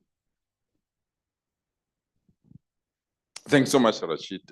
Allow me to extend my warm greetings to everyone that is in the house, together with the panelists. I want to start by thanking the GCRO team for being honest and brutal to give us this information. I always argue that to open yourself to scrutiny, it's not an easy task. It's braver, actually, to say academics, society, without any influence of posters, without any influence of information from government, assess us and give us a feedback. It's not an easy task. That's why I want to thank the team for bringing this information to our attention. I mean, I learned when I was in education, many people will choose the side of criticizing the information rather than accepting the need to benchmark yourself. In education, for example, how many countries, if you have to benchmark South African children against mathematics, many countries are scared to fill their children. South Africa is one of the few countries that we agree that our children must participate in those tests, so that we can determine where we are, so that we can intervene. And I think this calls for massive intervention. I'll come later to that. The second aspect that I really feel is very, very important is that we are evidence-driven as government, as a Gauteng government, that we've taken a posture that we don't just hunt in the dark. We allow those that have the capabilities, the skill, and the talent to tell us that this is the picture of the province. This is the picture of local government.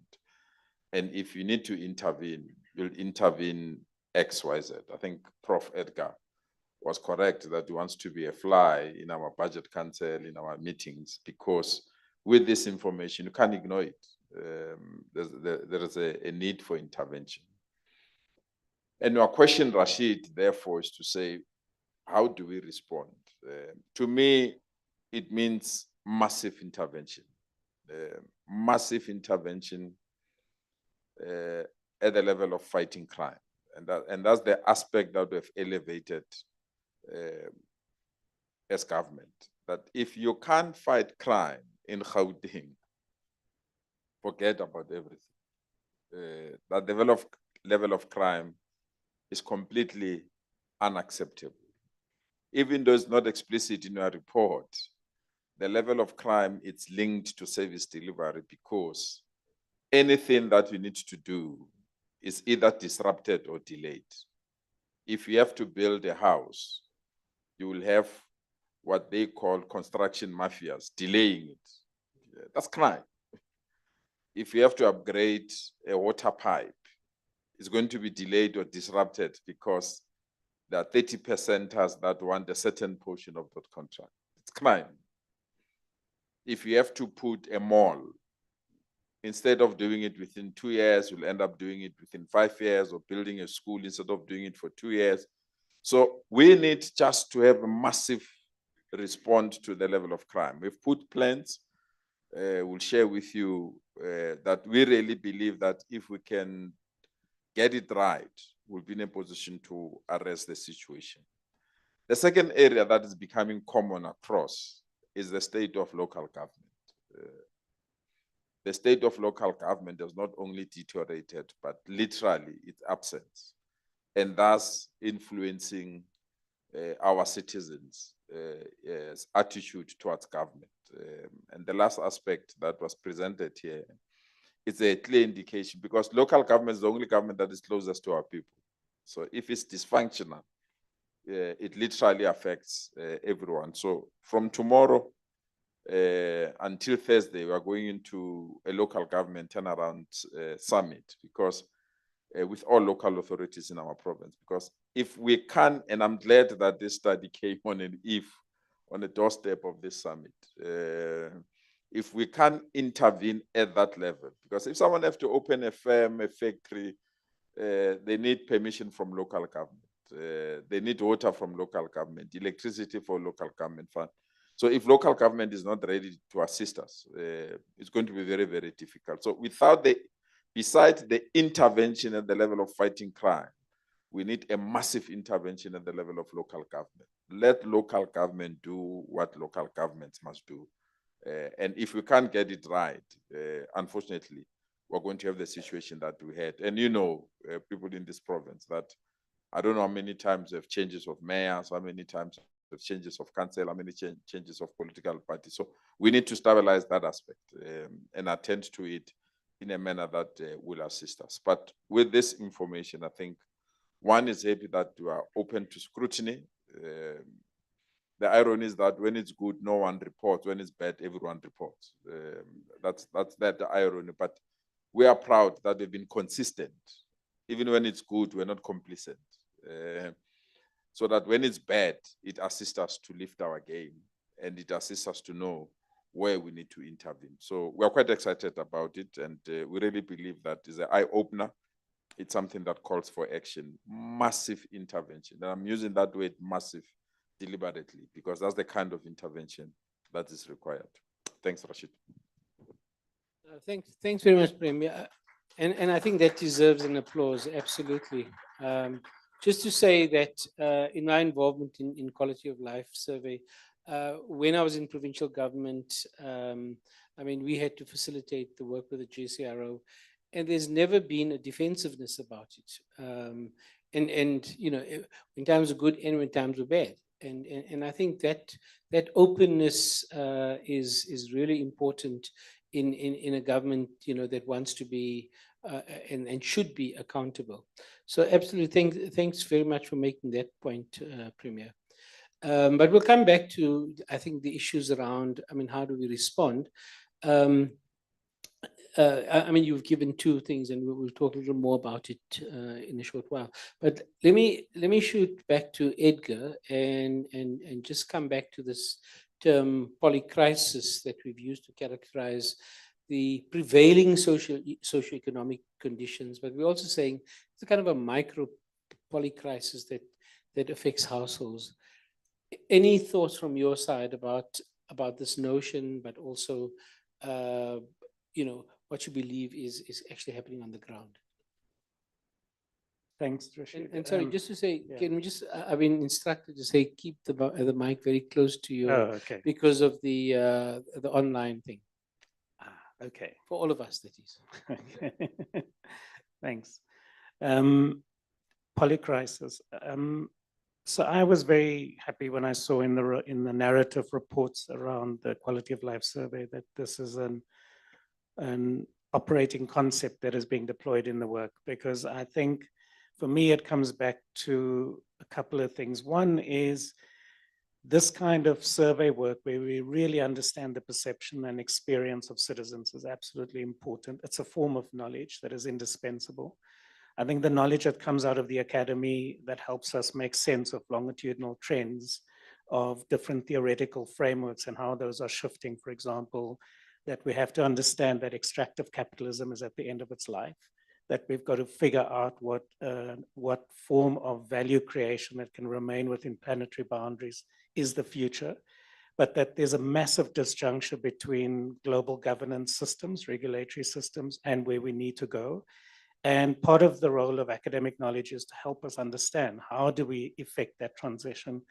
And then, of course, there's the knowledge that comes from having to do the work that the massive mobilization that Premier Lesufi refers to involves on the ground. People within the public sector, people within communities, and so forth. Now, what the polycrisis does as a concept is it really helps us to understand the multidimensional nature of people's everyday lives, but also the larger multidimensional systems that those experiences are embedded in. So one of the ways that I have found is helpful from a policy and a political perspective to make sense of this and how to respond is this idea of wicked problems, right? So wicked problems is a manifestation of the polycrisis. So these are problems that doesn't have one solution. They've got multiple drivers and they require a multiplicity of responses that is coordinated in some way. Now, I think with the benefit of hindsight and going through the data and understanding we're 30 years into democracy, it feels like the right moment to begin to talk about the need for adaptive leadership. So adaptive leadership refers to this idea that there are both technical and adaptive problems to be solved. Often our leadership tends to fall into the trap of technocracy. They think that if they just have more consultancy reports, they're eventually going to get on top of the issue. But what we really need is to build a shared social understanding of what the wicked problems are and what the different contributions are to solve that, and to hold that shared social understanding in new institutions that can allow for joint action, cooperative action, and so forth. That is a very unique quality of leadership. I would go so far as to say that one of our crises politically to deal with the polycrisis is that our political cultures deriving from our political parties and the way our political system has been designed militates against adaptive leadership. And so, Premier, when you go into your lekgotla with local authorities over the next 2-3 days, I think opening up a conversation about what's a new kind of leadership that the crisis requires, and how do we institutionalize that well beyond the idea of that a ward committee is going to solve something or consultative fora. We need a lot more honest, brave, but also partnership-driven leadership. And so I just want to connect this idea of polycrisis to adaptive leadership, because I think it's not just that we understand the nature of the crisis in all of its dimensions, but we really need new kinds of institutions and leadership to attend to polycrisis by definition. I hope that helps a little bit and builds on it. I just want to make one very quick final point. And that is just that, you know, we've been here, we've kind of begun to do this. If we go back to the COVID-19 period, we saw the evidence of adaptive leadership in responding to that crisis. We have the institutions and capability within our society and cities. I think Operation Vulindlela is an interesting example of grappling with what adaptive leadership looks like, you know, on the ground. And so I don't want to suggest that this is work that we don't know how to do. I think we do, but we don't necessarily scale it to a new way of doing business within society. And I think that there's a real opportunity on the back of the analysis available to us, especially in the context of Premier Lesufi's determination to stare the facts down and to respond to them. Can I come in? That? Thanks, Prof, for that proposal of adaptive leadership. Actually, I'm working on something I called adaptive consent. That the crisis that we're in, all of us, it needs a certain adaptive consent from our citizens, business, and government. I'll give you one example. Our local government has collapsed on the basis that there is preference, and I think the slide presented it brilliantly. Our citizens prefers to pay other services beside the basic services. They pay Netflix, DSTV, before they can pay for their services. When I speak about adaptive consent, for example, for the SABC to be strong, is it not proper to have a consent from our citizens that before you enroll for Netflix, it must be compulsory to pay for a TV license of SABC? It's adaptive consent that you need. Maybe let me be more practical, and I hope the audience here is not going to chow me. Banks are selective in terms of ownership and services to local government. Banks own bonded houses, but they cherry pick. You pay the bond because it's easy to recover.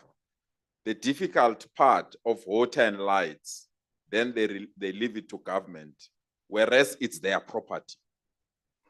Just imagine if adaptive consent means the bank must pay for water and lights, like they are collecting the bond, collect the money from the people that are in the house, because the house belongs to the bank. The house does not belong to me. I'm just paying a bond. If government bill directly to the bank, will not have a problem, because the bank, when they check whether you can afford to pay for the bond, they don't add water and lights. And we become the victim as government of that collection. That's adaptive consent that I'm speaking about, Prof. But maybe let me go deeper. I know every weekend, especially if it's month end, there will be a car that will run down the traffic light. Whether that run goes, no, I'm not sure. But I know every weekend there is a traffic light that will go down where I stay. And adaptive consent means going to the insurance company that this guy have insurance with, to say the insurance company, before you repair the car, let's deduct the value of this traffic light so that we can repair the traffic light and you can pay the remainder. That's adaptive consent that we need the banks and the insurance company to agree. So I agree to adaptive leadership, Prof. But the opposite is true. If even our citizens, they need to accept that we're in a crisis mode, we need to change the approach and the attitude in terms of payment of services and be creative. We took a bullet for the country. For example, on the e-tolls. Everyone is happy, you're no longer paying e-tolls, you don't have that thing. But it was not about e-tolls. We took an adaptive approach on the basis that all our major roads in Gauteng could not be expanded on the maintained because there was a squabble about the e-toll debt. Those that borrowed that money lobbied everyone, don't allow this company called Sandral to borrow money until they settle the debt. And it was a standstill. For almost 11 years, we paid 23 billion rand in interest when the principal amount was 47 billion rand. So we were comfortable as citizens to pay the interest, whereas the principal amount remained the same. Whereas our highways became parking bays because they could not be expanded, they could not be maintained, they're deteriorating. We took a bullet as a province to say, let's pay the debt so that we can borrow more money to expand the road.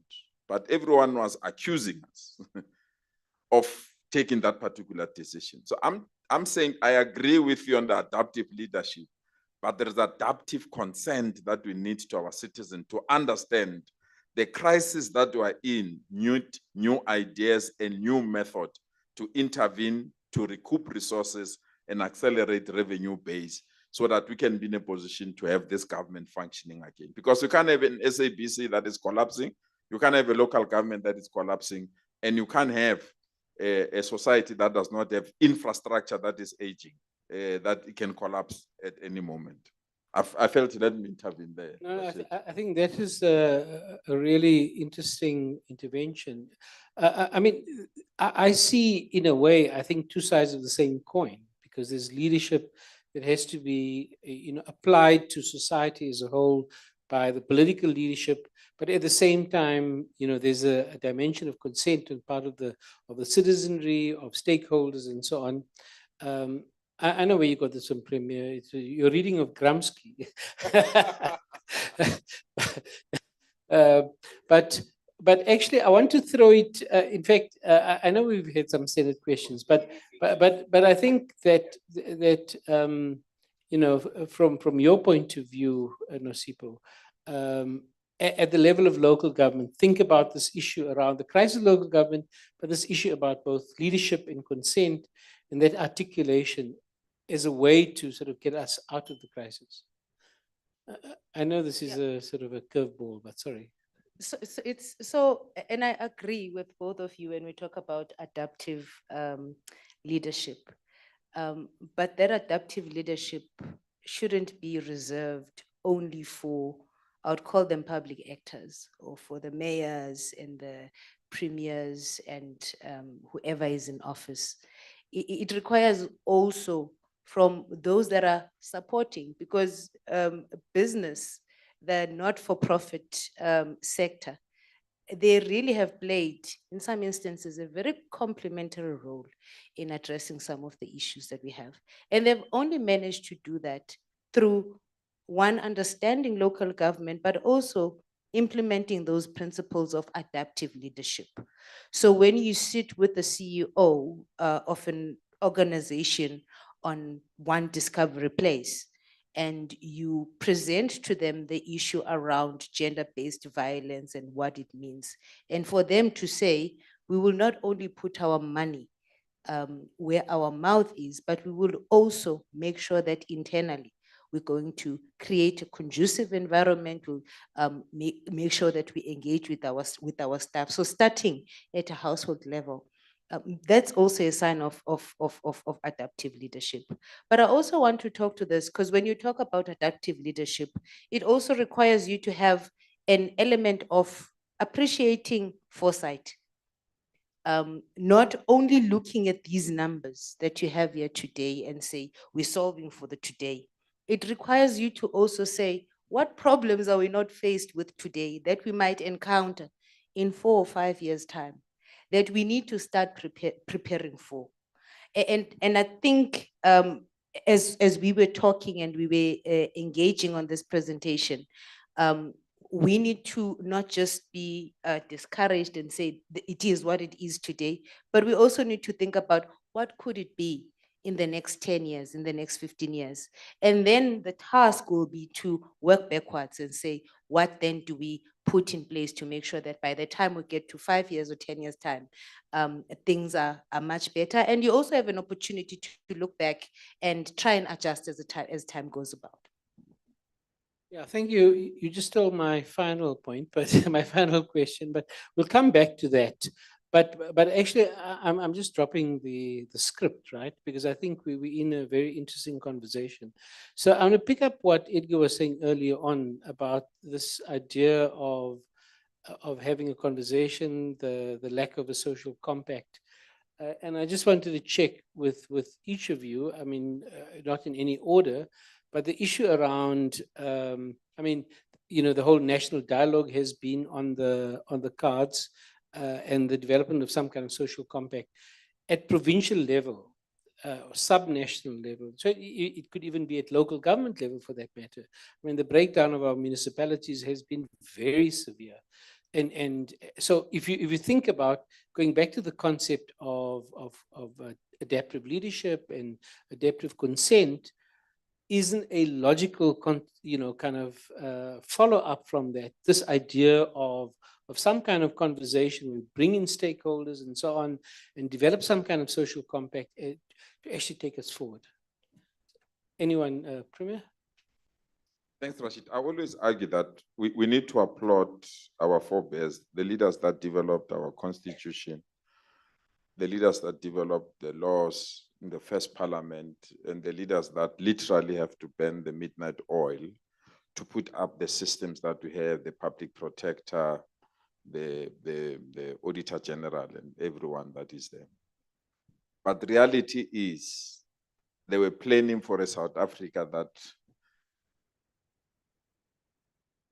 were not sure how it would unfold. They didn't know that we'll have this number of undocumented citizens coming to our country. They didn't know that. I mean, and I always argue that they planned the constitution in sometimes around Madiba. You know, the president was Mandela. And we thought that a person of that caliber will appoint the right person to be the head of NPA, will appoint the right person to be the commissioner of police, will appoint the right person to be judges and all other, because we conceptualize it around him.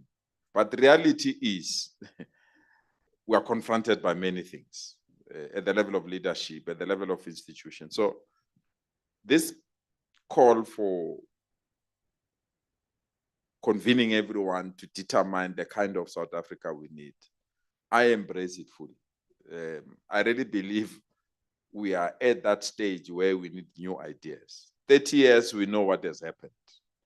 We can't rely on that 30 years for another 30 years. What is it collectively as society we believe needs to be changed, need to be strengthened, and need to let go of?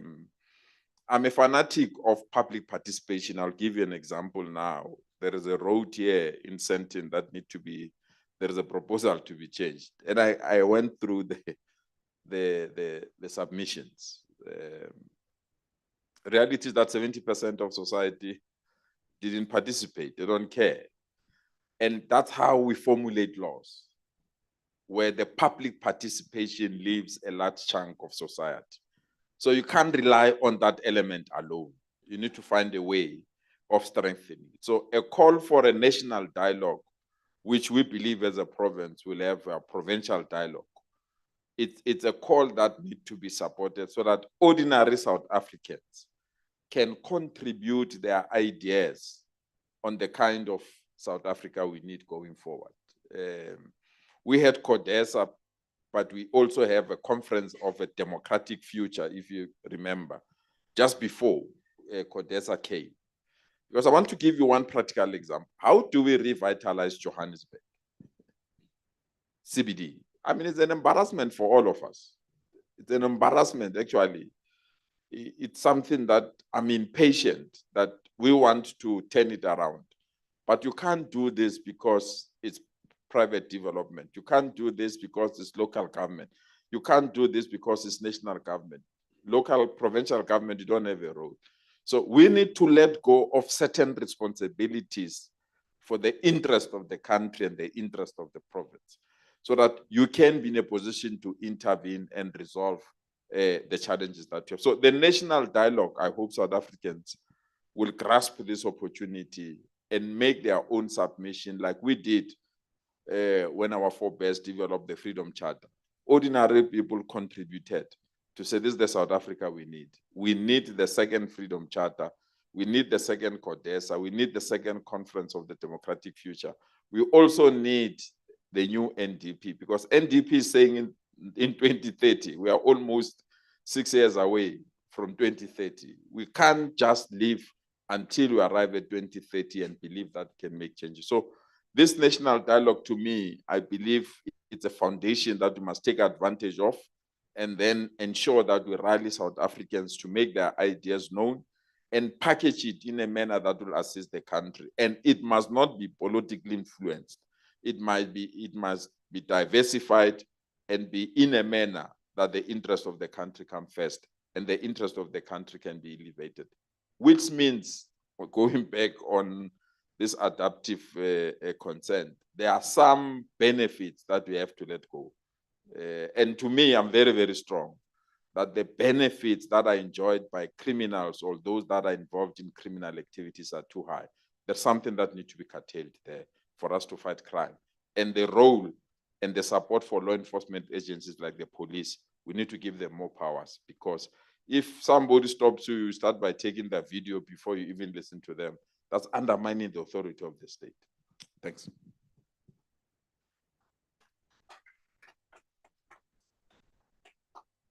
Just to add to what the Premier is saying, and when you talk about the social compact, and because we've had these over time, some of them have worked beautifully, but let's also recognize that others have not worked.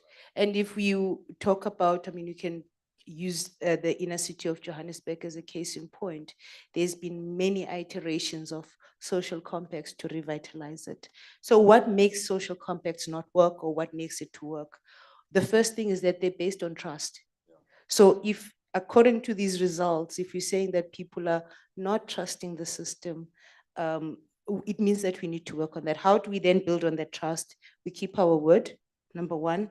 Number two, we are consistent between what we say and what we do. But we're also consistent in doing the right thing, and we're very responsive.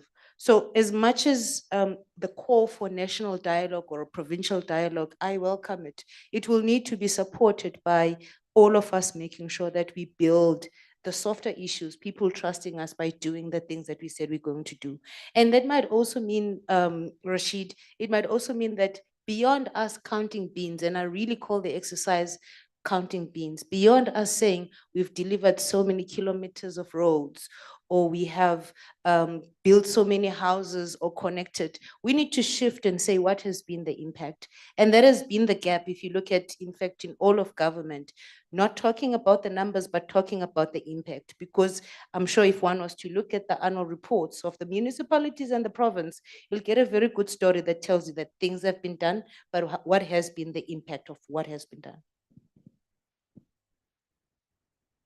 So I'm ambivalent about the national dialogue concept, mainly because I feel it comes from a nostalgic place. And I think that it will just replay a certain script that is very corporatist in the sense of NEDLAC. You've got 4 stakeholder groups, they sit around a table and they come to some shared understanding. And it's the same imagination that sits at the bottom of the district development model that government is experimenting with and that we all know is going nowhere fast.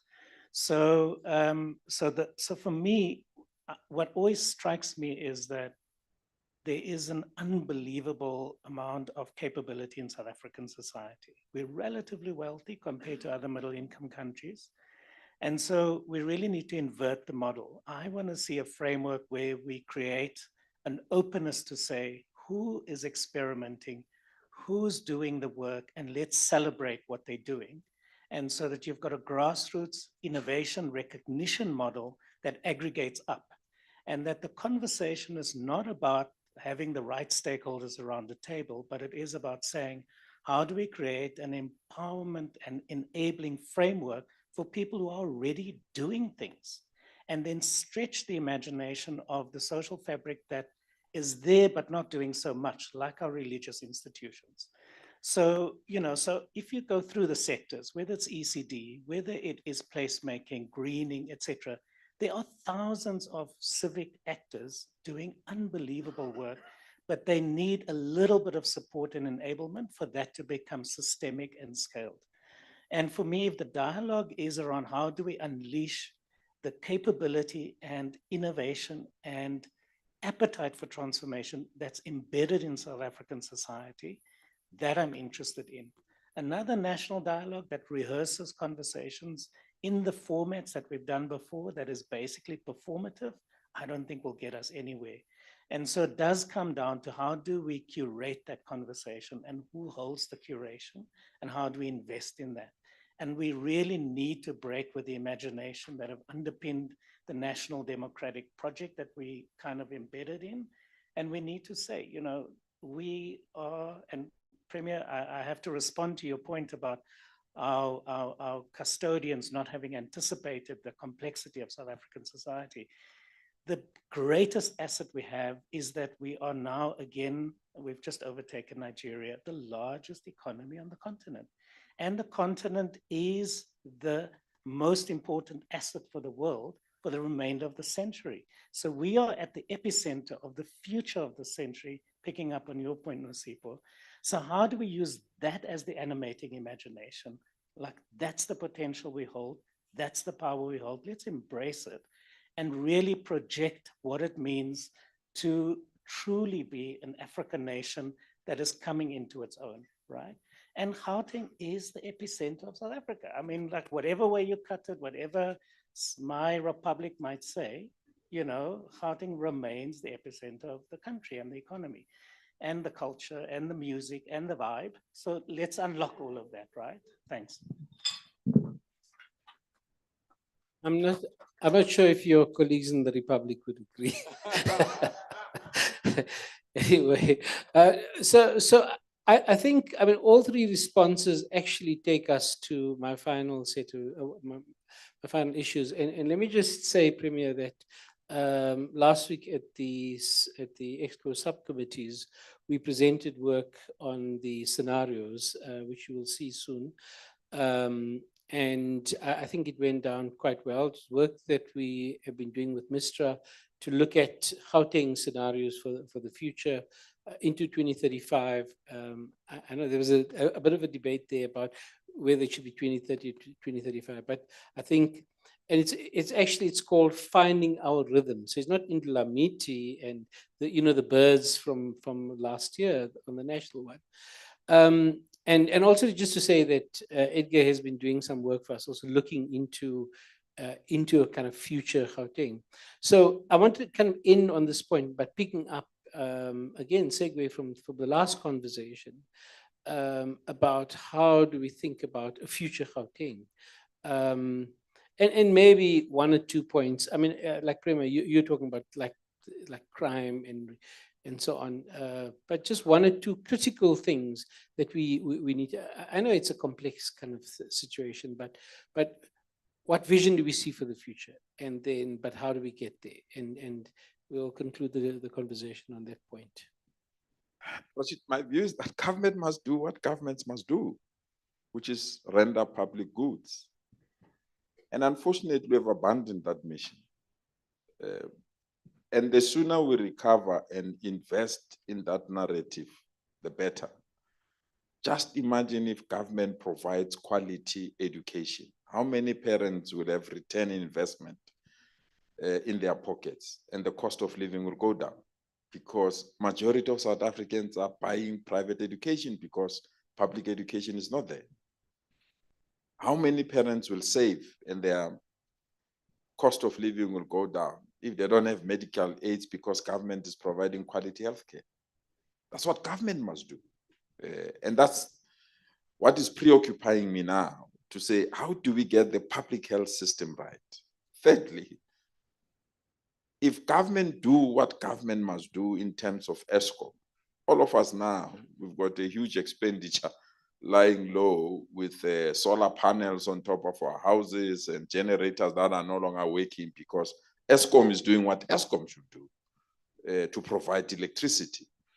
And if we have the police doing what the police should do, where we don't have to have private security companies, alarms, and huge fences and other things, South Africans will save a lot of money. And if we have public transport that is indeed public transport, we don't have people who have to use their private cars and all other things. South Africans will. So government must do what governments are elected to do. And we are trying as Gauteng to nudge towards that direction. We're investing a lot now, you'll see, on the health system. We've done pretty well with education. You will see that we're introducing what we call schools for specialization, where even people that are in urban schools want to come to our schools of specialization, because we've, as Prof said, Gauteng is the epicenter for economic development. So if our skills base is not nurtured at school level, we'll never have a skills base that we need. So my argument, Rashid, is that let public good be quality goods that can be available to South Africans, and South Africans don't have to use their private resources to acquire private public good because governments are not working. If that balance can be articulated, attained, and we invest there, we must forget of being called government. Because if you check the dissatisfaction levels against government, I don't blame them, because we've abandoned what we need, we used to do and what we must do, and we are just doing it for the sake of doing it, rather than investing our thoughts, our ideas, that this is what government needs to do, and government is doing it beautifully. The only thing that consoles me is that within our health system, if you check the level of complaints, 90% is about your queues, it's about the facility. It's not about the skills that we have, which simply means we still have good doctors, good surgeons. It's just that we are let down by the facilities and the management of queues and availability of medication. But you don't have that high level of complaint about the level of doctors that we have. And that's a plus that we need to amplify so that we can rectify some of the problems that we have. Together with our education system, I always argue all teachers are trained from the same pot. There's no teacher that is trained to teach private education. There's no teacher that is trained to teach public education. But you train them from the same pot, but when you deploy them to our schools, the outcomes are different because of accountability, infrastructure, and many other related things. So if we sort that out, we're going to have a good education system and a good health system. And that's the first step to having a firm government that can render services to our people. And that's where the energy, I think, should go.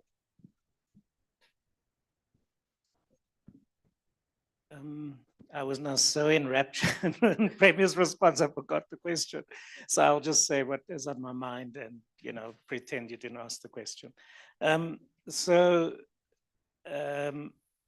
what I'm struck by, and part of it is because I work, Premier, with African mayors and governors. I run a leadership program with them. It's called Amali. And it gives me an opportunity to spend quality time to really hear the detail of the challenges that they face. And what I've struck by is how much there is to gain from being much more intentional about, I couldn't agree more with you in terms of, understanding the fundamentals and getting the capability right around the fundamentals.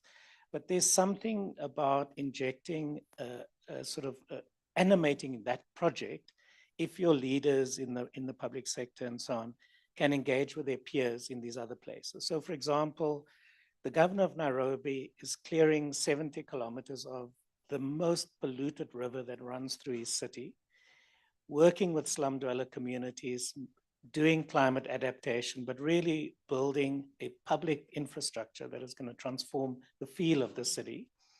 He set himself a 24-month target. He's done 30 kilometers within 6 months. The Yixka River and the team working on that in Alex, there should be an exchange there. The mayor of Freetown, she is running, she's got they've got a GDP per capita that is 1/8 of ours in South Africa, very poor country. She's employing 220,000 young people through a public employment program to plant 10 million trees, but linked to a slum upgrading strategy. She's doing that in 4 years because she's gonna be done before her term is up. So the point that I'm trying to make is that, just locating precisely the prioritization and focus that you have just explained to us, but putting it within an African system of learning and exchange and solidarity, I think can add a magic to the transformation project that will give the spark and energy that we need. Because let's face it, as South Africans, we're jaded. We feel like, everything has been said and tried before, and we really need something to kickstart the system. And I very strongly suggest that it might be in embracing our African solidarity. I'll leave it at that. Sorry, Resh, for forgetting your final question. There's a need for us to relook the role of the state in what it is supposed to do. So while one acknowledges that when local government was established 20 years ago, well, it's going to be 25 years next year, 25 years, and we'll be celebrating, we'll have another publication, 25 years of local government. There's a need for us to relook and say, what was the context then? What's the context now? And don't stop there. If you're saying Rashid in 2035, what is possibly going to be the context in 2025?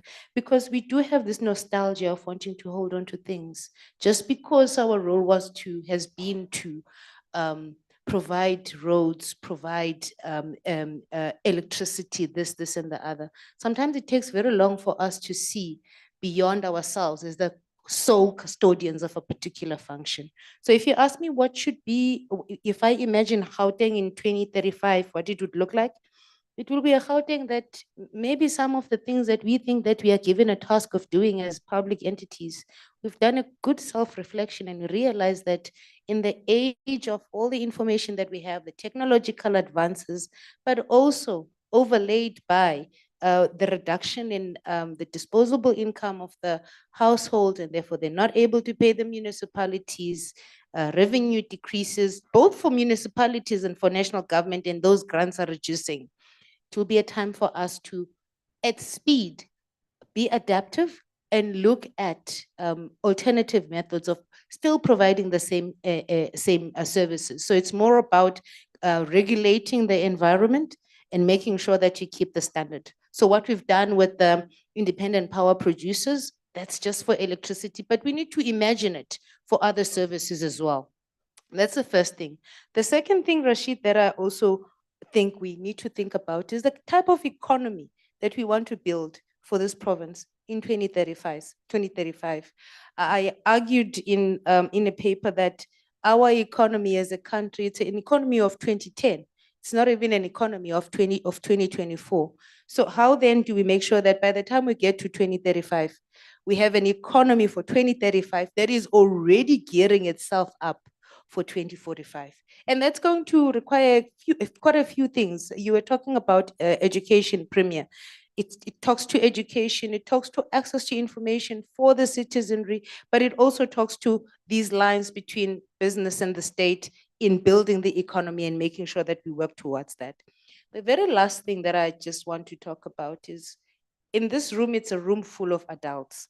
And sometimes when we talk about these numbers and we talk about the future of Gauteng, we forget that in 2035, those that we call kids today are the ones that are going to be sitting on those chairs. So whatever decision that we make today and whatever foundation that we make for the future, we need to just think about our cities, first of all, being friendly for the kids today, child-friendly cities, but also cities that are building. Our responses need to be building a future for the kids that will be born by the kids of today in 2035. That's really wonderful, and I think that's a great note to end this conversation. But I think a real applause to the panel. I think we really have heard some very interesting things today.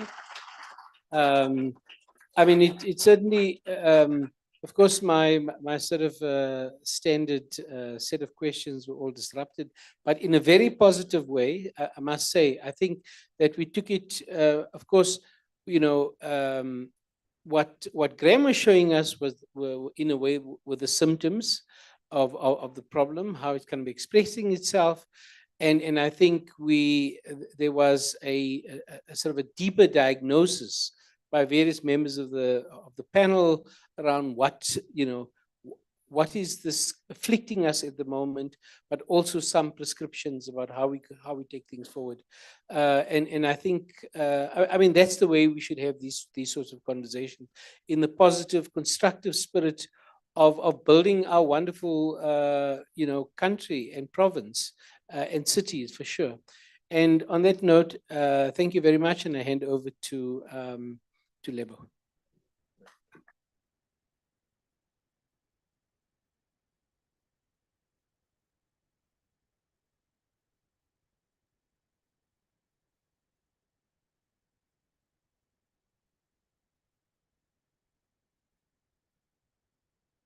Okay, I'm trying not to crash. It's almost lunchtime. Yeah, I think my takeaway is that do not pay Netflix or Showmax before you pay a TV license. That's my takeaway from that. But that really was a very informative panel discussion. And without wasting any more time, I'd like to invite onto stage Ms. Shamsunisa Miles Timotheus, who's a junior researcher at GCRO, to give us a vote of thanks. Thank you.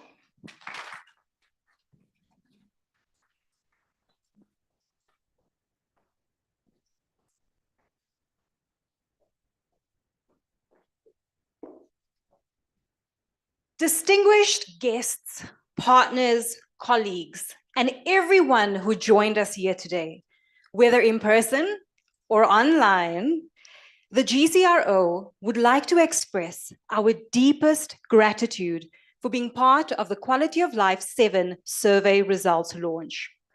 Your presence here today demonstrates a shared commitment to bettering the lives of people in Gauteng, and we are truly thankful. A special acknowledgement goes to our esteemed panel members, the Honorable Premier Panyaza Lesufi, Professor Edgar Pieterse, and Ms. Nosipo Glatswayo.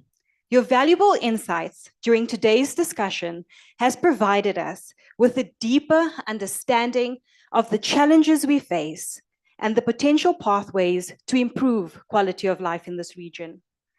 We are immensely grateful for the support from the GCRO board and our partners, the Gauteng Provincial Government, SALGA Gauteng, the University of the Witwatersrand, the University of Johannesburg.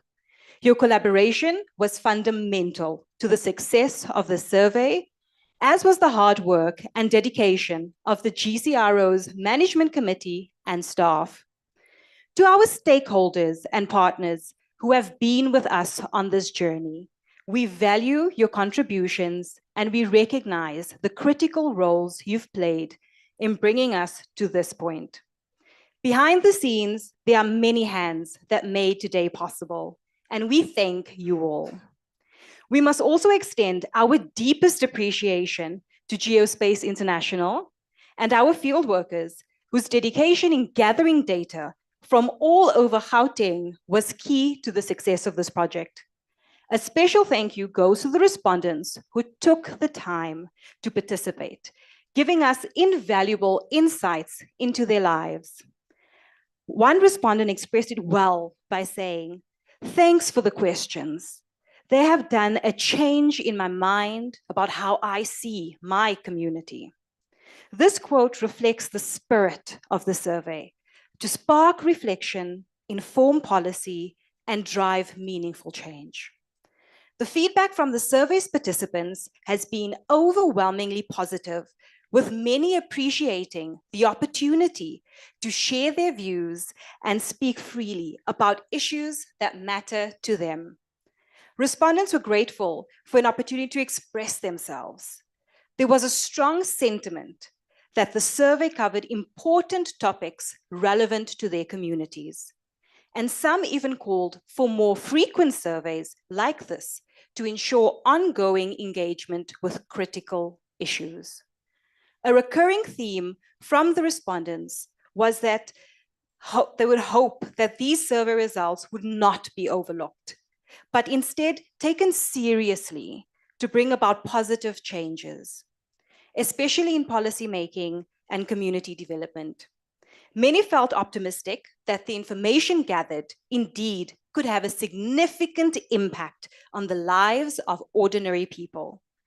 Today marks an important milestone of our continued efforts to listen, learn, and act. Together, we can use these insights to build a better Gauteng for all. Thank you once again for your time, your support, and your commitment.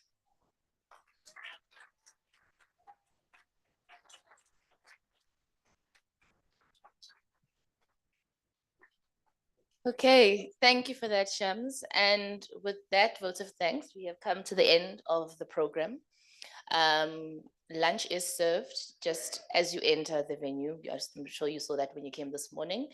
And to members of the media who'd like to take on a few engagements, we do have a separate venue. You can chat to me after this and I'll show you where that is. But thank you everyone for indulging us, and I hope that you'll visit the microsite and get all the information. Thank you. Enjoy your day.